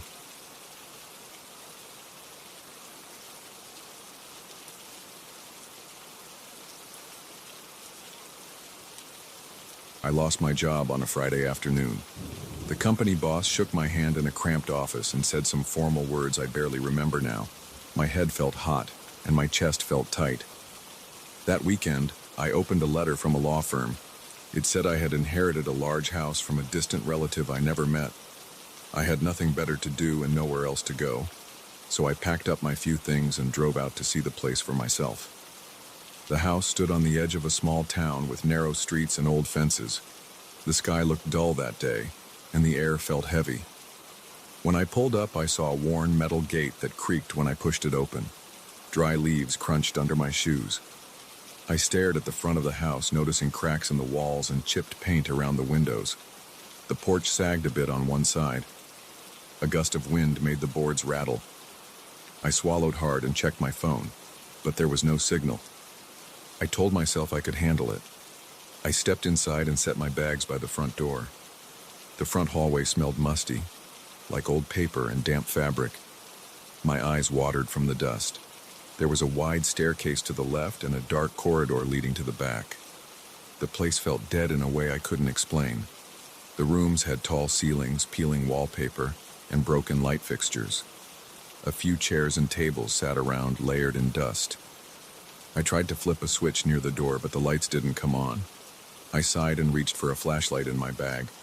That first evening, I ate a quick meal of canned soup in the front parlor. I set up a small LED lamp on the table.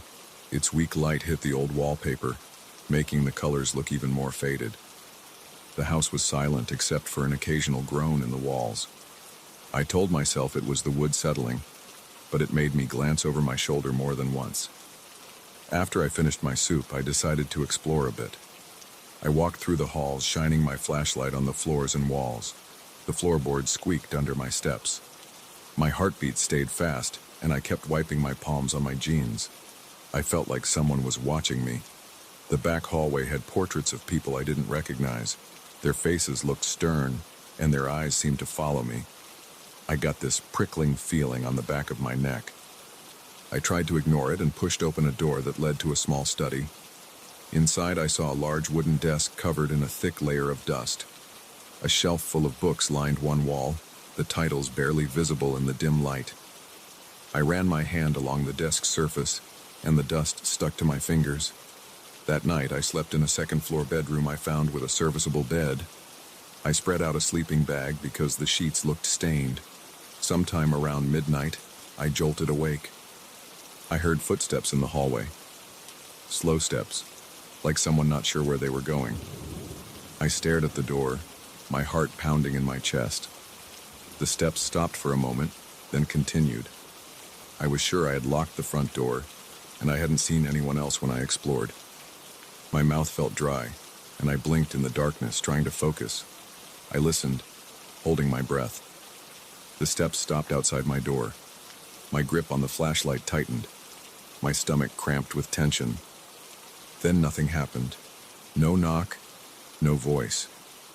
Everything went silent again. I forced myself out of bed and flipped on the flashlight. The corridor outside was empty. The air felt cold. I walked up and down, shining the beam into corners and under a table against the wall. I found nothing, but I noticed a faint smell of old flowers like dried petals. I walked back to my room and locked the door. I stayed awake another hour, just staring at the doorknob, waiting.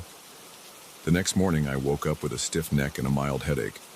I went outside to my car to look for some aspirin, but I realized I had run out. I cursed under my breath.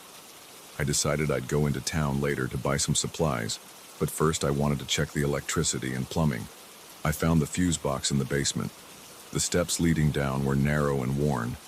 The basement smelled like mildew. My flashlight beam showed puddles on the concrete floor and spiderwebs in the corners. I saw the fuse box against a brick wall. I flicked a few switches, but I had no idea what I was doing. After a few attempts, I got some lights to flicker upstairs. That would have to do for now. By afternoon, I tried to clean a couple of rooms. I put on some old gloves and grabbed a broom. Dust flew everywhere, making me cough. I could hear the wind outside, rattling the windows. My mind kept going back to the footsteps from the night before. I tried to convince myself it was just the house settling, but it sounded too much like a real person walking. I felt on edge, but I kept sweeping until I found some old journals under a chair in the study. These journals looked like property records or logs of events that had happened in the house over the years. They had dates and names, but many pages were unreadable because of water damage. I flipped through them, noticing entries about strange noises, sightings of shapes in the corridors, and mentions of a hidden room somewhere in the house. The handwriting was formal, and the ink had faded. One entry mentioned a ceremony that took place in the eastern wing, but there were no details. Another entry talked about hearing voices in the attic. My skin crawled as I read. I shut the journal and stuffed it in my bag to read later. That evening, I tried to turn on a couple of old lamps around the house. The bulbs flickered, but at least I didn't have to rely entirely on my flashlight. I heated some more soup on a portable stove I'd brought. While I ate, I kept glancing toward the corridor. Every small noise made me tense. The walls creaked. Pipes clanked once or twice, and the wind whistled outside. Around 10 o'clock, I started hearing those same footsteps again. They came from upstairs. They were slow, uneven. I felt sweat gathering on my forehead. The hairs on my arms stood on end. I turned off the stove and grabbed my flashlight, heading up the stairs. My legs felt shaky. I clenched my jaw, trying not to make a sound. When I reached the top, I heard nothing. I checked the rooms one by one. My flashlight beam exposed bare floors and dusty corners. In one room, I saw an old mirror propped against the wall. Its surface was spotted with black patches from age. As I swung the light around, I thought I caught a glimpse of movement in the mirror, like a shape passing behind me. I spun around, shining my flashlight behind me, but there was nothing there. My breath caught in my throat. I walked over to the mirror and touched the frame. It felt cold and smooth, covered in a thin film of dust. I backed out of the room and closed the door. I went into another bedroom with a trunk in the corner. The trunk was locked, but the lock looked rusty. I gave it a good tug and it snapped. Inside, I found old letters and a small notebook. I flipped through the letters. Most were about financial matters or family news I didn't understand. The notebook had short notes about attempts to contact someone through certain rituals. It mentioned symbols, chanting, and repeated references to a date long in the past. My stomach churned, and I felt a headache building in my temples. I took the notebook with me and left the room. I spent the next day searching for more clues. I wanted to figure out what might be going on. I found a narrow staircase at the far end of the corridor on the second floor. It led to a small attic room. The air up there felt stale. The single window was covered by a heavy cloth. I shone my flashlight around and saw boxes stacked against the walls. A few had labels. One box contained old clothes and old photographs. Another box held books about mysticism and folklore. I saw a thick volume with a leather cover. Its pages smelled like damp paper and old glue. Some of the text was in a language I didn't recognize.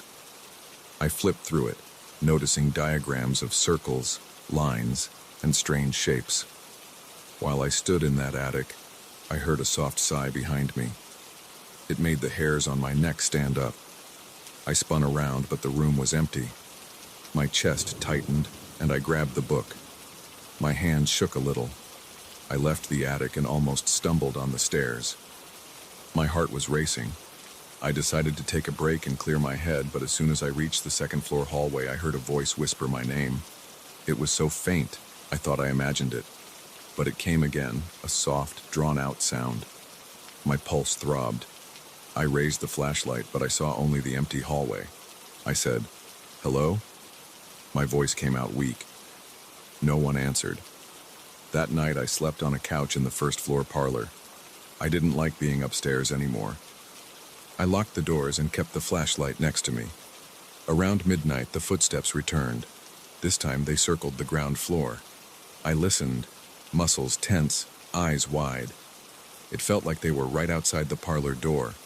I held my breath, waiting for the doorknob to turn, but it stayed still. After a few minutes, the footsteps faded away. In the morning, I opened the journals and the notebook again. I studied the old entries, scanning them for anything that matched the strange events. One passage mentioned a set of hidden rooms below the eastern wing.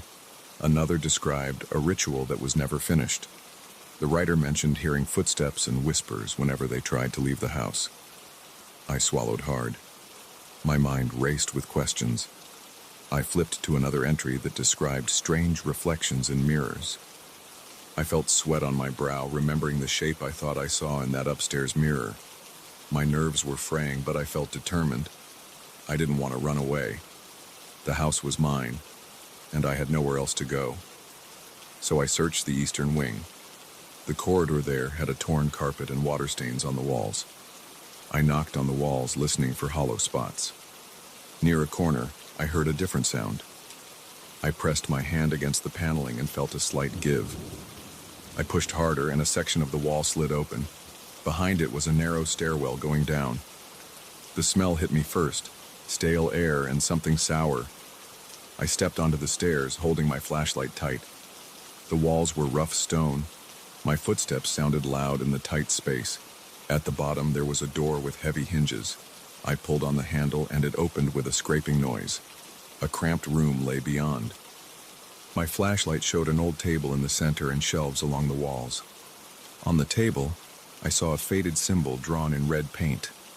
It was a circle with lines inside it. My heart thumped as I recognized it from one of the books in the attic. The shelves held jars of dried herbs, melted candles, and a few tarnished metal tools.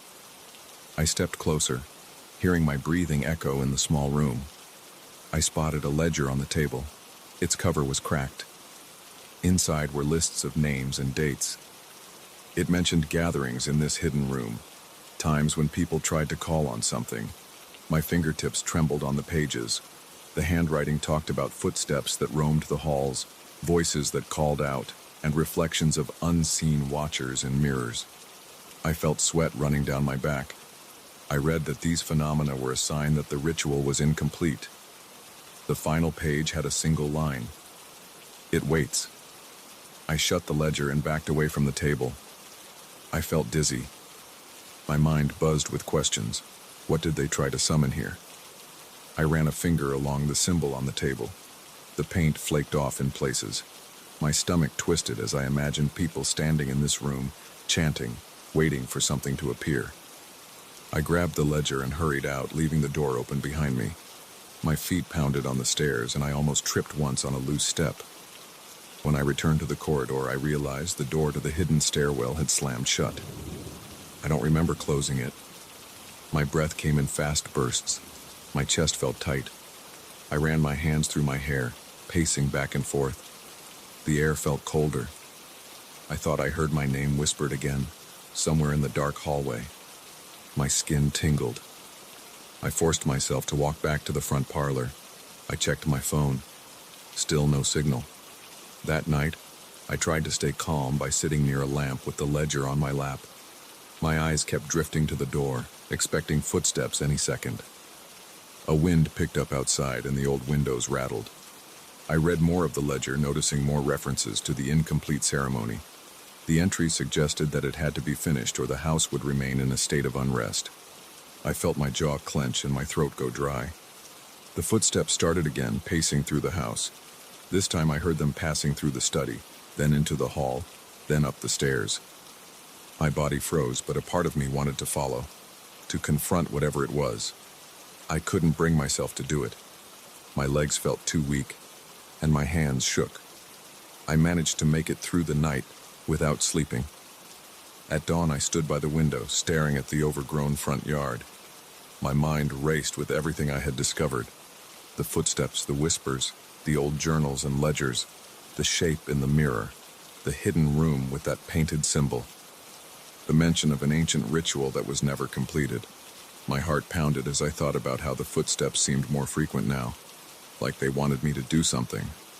I didn't know if I could face it, but I had a sense that the house wasn't going to let me go until I did.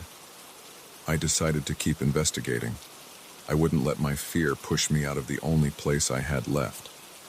I would find a way to finish that ritual or break its hold on the house. I would turn every page, search every room, and face whatever was lurking in those halls. My stomach churned at the thought, but I didn't see another choice. So I stayed, listening, watching, and trying not to fall apart while the footsteps drew closer each night.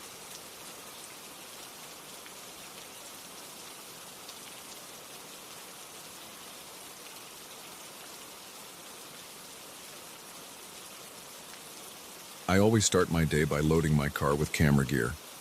I place my tripod in the trunk, check my lenses, and make sure I have enough memory cards.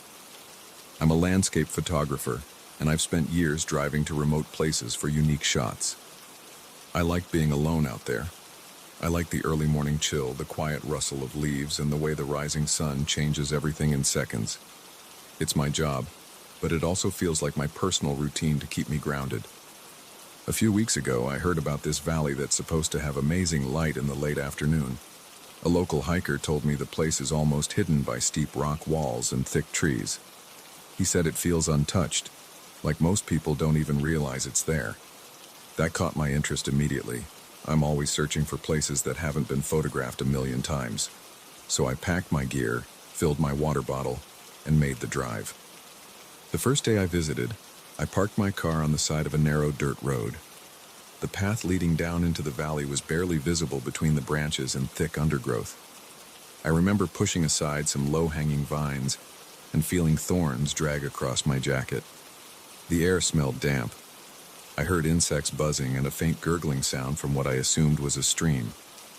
I carried my camera bag on one shoulder and a small backpack of snacks on the other.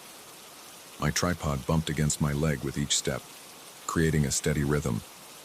When I finally reached an open spot, I saw tall trees surrounding me in a rough semicircle. In the distance, the valley opened wider, revealing more foliage and a line of distant ridges. The late afternoon sun hit the rocks in a slanted way, creating dramatic shadows. I set up my tripod, mounted my camera, and played around with angles. The place was empty, which is what I prefer. I didn't see any other cars on the road or any footprints on the trail. I took a few test shots, adjusting my shutter speed and aperture. Everything looked normal. Later that night, when I got home, I transferred the photos to my computer. At first, I scrolled through them quickly, just checking composition and lighting. Then I noticed something odd in the background of one shot. It looked like a shape, maybe a person, standing among the trees. I zoomed in. It was definitely a person. They were wearing dark clothes and their face was turned toward the camera. It was blurry, but I could make out the head shape and the stance. I didn't remember seeing anyone all day. I moved on to the next photo, and there it was again. Or maybe it was someone else, but the person had the same dark clothes and was standing in a different spot, always looking in my direction. My stomach tensed. I felt a little spike of adrenaline. I tried to recall any sounds or signs of another person while I was out there. I couldn't remember anything. No footsteps, no voices. I convinced myself it might have been a hiker passing by. Maybe they wanted to avoid disturbing me and kept their distance. The next morning, I went back to the valley. I wanted to see if I could figure out where that person might have been standing. I arrived earlier than the day before, hoping the sunlight would let me see the area more clearly. I walked around for an hour, looking at the tree line. I didn't see any footprints or signs of recent activity.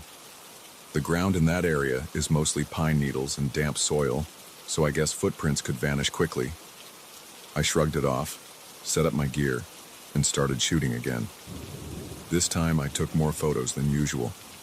I tried different lenses, different angles, and even walked deeper into the valley. I was alone the entire time, at least as far as I could tell. I heard only the wind and the occasional drone of an insect. My phone had no service out there, but I didn't mind.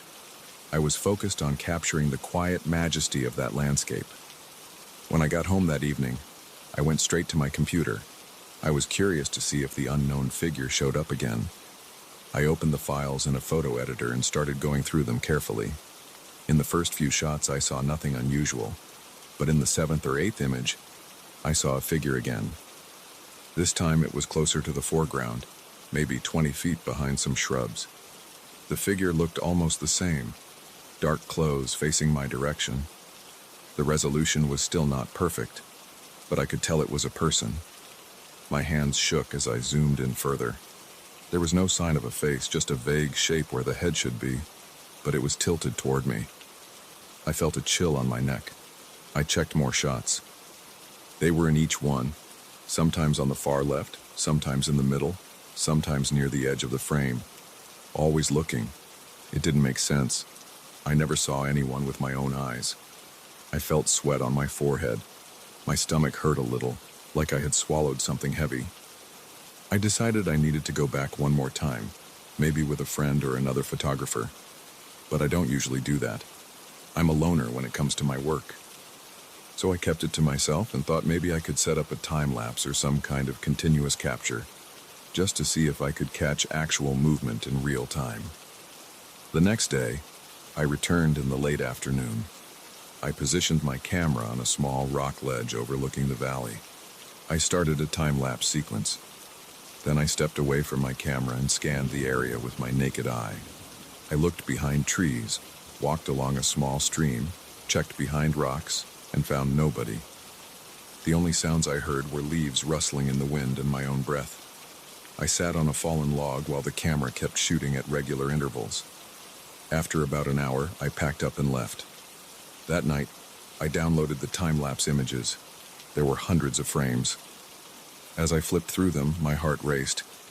In about half of them, the figure was there, always standing in some spot that seemed strategic. They grew closer in each subsequent image. On the final shots, it looked like the figure was only a few yards away from my camera. I felt a surge of panic. My chest felt tight. My mouth went dry. I realized that even when I was near the camera, I never saw anything. But the camera saw them, every single time. I couldn't sleep well that night. I lay awake thinking about the valley, that figure, and the way it seemed so intent on facing me. My mind raced with questions about illusions or camera errors. But it didn't make sense. The figure wasn't always in the same position. It moved. That indicated something was actually there. The next morning, I woke up feeling nauseated. I forced myself to eat some toast and drank coffee. I decided to drive back to the valley. I told myself I needed answers. I arrived around noon. The sunlight was high, and I felt hot air on my face. I carried my camera in hand, no tripod. I walked around with short steps, scanning the horizon and the trees. My palms were sweaty. My heart thudded in my chest. I couldn't see anyone, but I kept feeling a sensation like I was being watched. I snapped a few test photos at random intervals, pointing my camera at different angles. Then I checked the previews on the camera's display. Nothing showed up. I repeated this for an hour, methodically taking photos and checking each one. Still no sign of that figure. I felt a wave of relief. Maybe whatever happened was just in those specific moments. Or maybe it was some glitch with certain lighting conditions. Feeling a little more confident, I decided to explore deeper into the valley. I followed a narrow path that curved around a cluster of large boulders. I found a small clearing with a view of some tall pine trees. The sunlight filtered through the branches, casting a dappled pattern on the ground. I set my camera to a higher shutter speed and snapped a few shots. Then I lowered the camera and looked around. Silence. Just the breeze in the trees. I was about to take more shots when I heard a branch snap behind me. I spun around, but I saw nothing. My pulse jumped. I waited a moment, listening. I heard only my own breathing. I reasoned that it could be a small animal or just a piece of dead wood falling. Still, I felt uneasy. My hands trembled. My shirt clung to my back from the sweat. I decided to wrap up and leave, but I still wanted one last series of shots from the main overlook. I made my way back up the slope to that rocky ledge. When I got there, the wind picked up. I felt it push against my body. Small rocks shifted under my feet. I braced myself, took a deep breath, and set my camera on a low rock. I took several wide-angle shots. The clouds overhead created dramatic shadows over the valley. Everything looked calm. I heard no footsteps, no snapping branches. My shoulders felt tense, but I tried to ignore it. Eventually, I headed home. I felt exhausted. I didn't even stop to buy food or coffee. I just wanted to get home and see if the photos revealed anything. The drive took about an hour. My mind was blank most of the way, except for the occasional flash of worry that I might find something in the photos. When I reached my apartment, I took a quick shower, then opened my laptop. I downloaded the photos from the camera. Everything looked normal in the first bunch of shots. No figures, no strange shapes. My muscles loosened a bit. Then I reached the shots from the overlook. In the third image of that series, I saw it again. The figure was there in the bottom right corner, between two bushes. Even from a distance, I could see the outline of the head and shoulders, facing me. In the next shot, the figure had moved closer. My mouth went dry. My fingers shook on the keyboard. I scrolled through more images. In each shot, the figure inched forward. In the final photo, it was so close it filled the lower part of the frame. I could see the edges of the clothes, dark and loose. The face area was turned up toward the camera. No features I could identify, just a slight oval shape. I felt my chest tighten so much I had trouble breathing normally. I sat there for a while, staring at the screen. My neck felt stiff. My shoulders ached. I looked around my apartment, half expecting someone to be behind me. The place was quiet. My computer's fan whirred softly. My head pounded. I closed my laptop and tried to think of something else, but I couldn't. I went to the kitchen, drank some water, and paced around the living room. I didn't know what to do. Should I talk to the police? Tell them I have photos of a person who never appears in real life but shows up in every shot? That sounded insane. Should I just stop going to the valley? That idea bothered me, because I was so sure those photos could be special. But the situation was too weird. 2 days passed before I even looked at my camera again. I jumped whenever I heard a noise outside my window. I felt jumpy every time my phone buzzed, but I couldn't stop thinking about that place. So I made a decision. I'd go back one final time. I'd set up a video camera on a tripod, let it roll while I took still photos, and see if anything showed up in the video. If I captured footage of someone creeping around, I could have some proof. I arrived at the valley in the late afternoon again. The sun was casting long shadows. I felt nervous, like my stomach was tied in a knot. I set up the tripod with the video camera near the same rocky ledge. I pointed it outward and pressed record. Then I moved to the side and started taking still photos, panning slowly. The air felt heavy on my skin. The silence pressed on my ears. My heart pounded. I paused every few minutes to check behind me, but nothing was there. After an hour, I stopped. I grabbed my gear and hiked out of there as fast as I could without running. I tried not to look over my shoulder too much, but I couldn't help it. Each time I saw nothing. Finally, I reached my car. I threw my stuff in the trunk and drove away, keeping the radio off so I could listen for any strange sounds.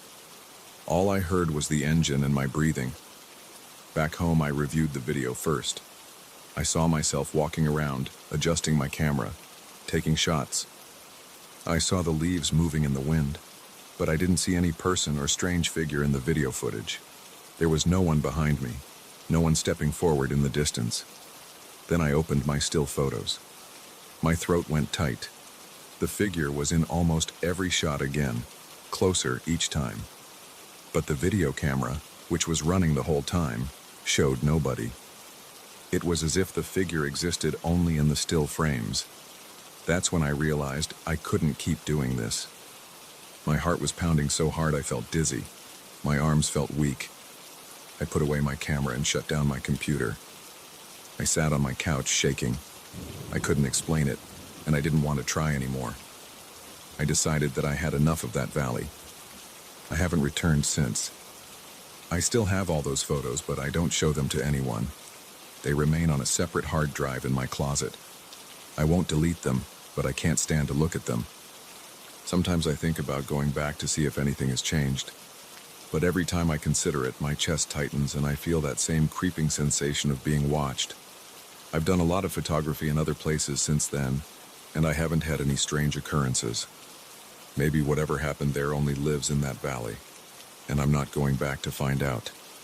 That's the story of how I discovered something I can't explain. It's still there in those photos, staring back at me whenever I dare to open those files.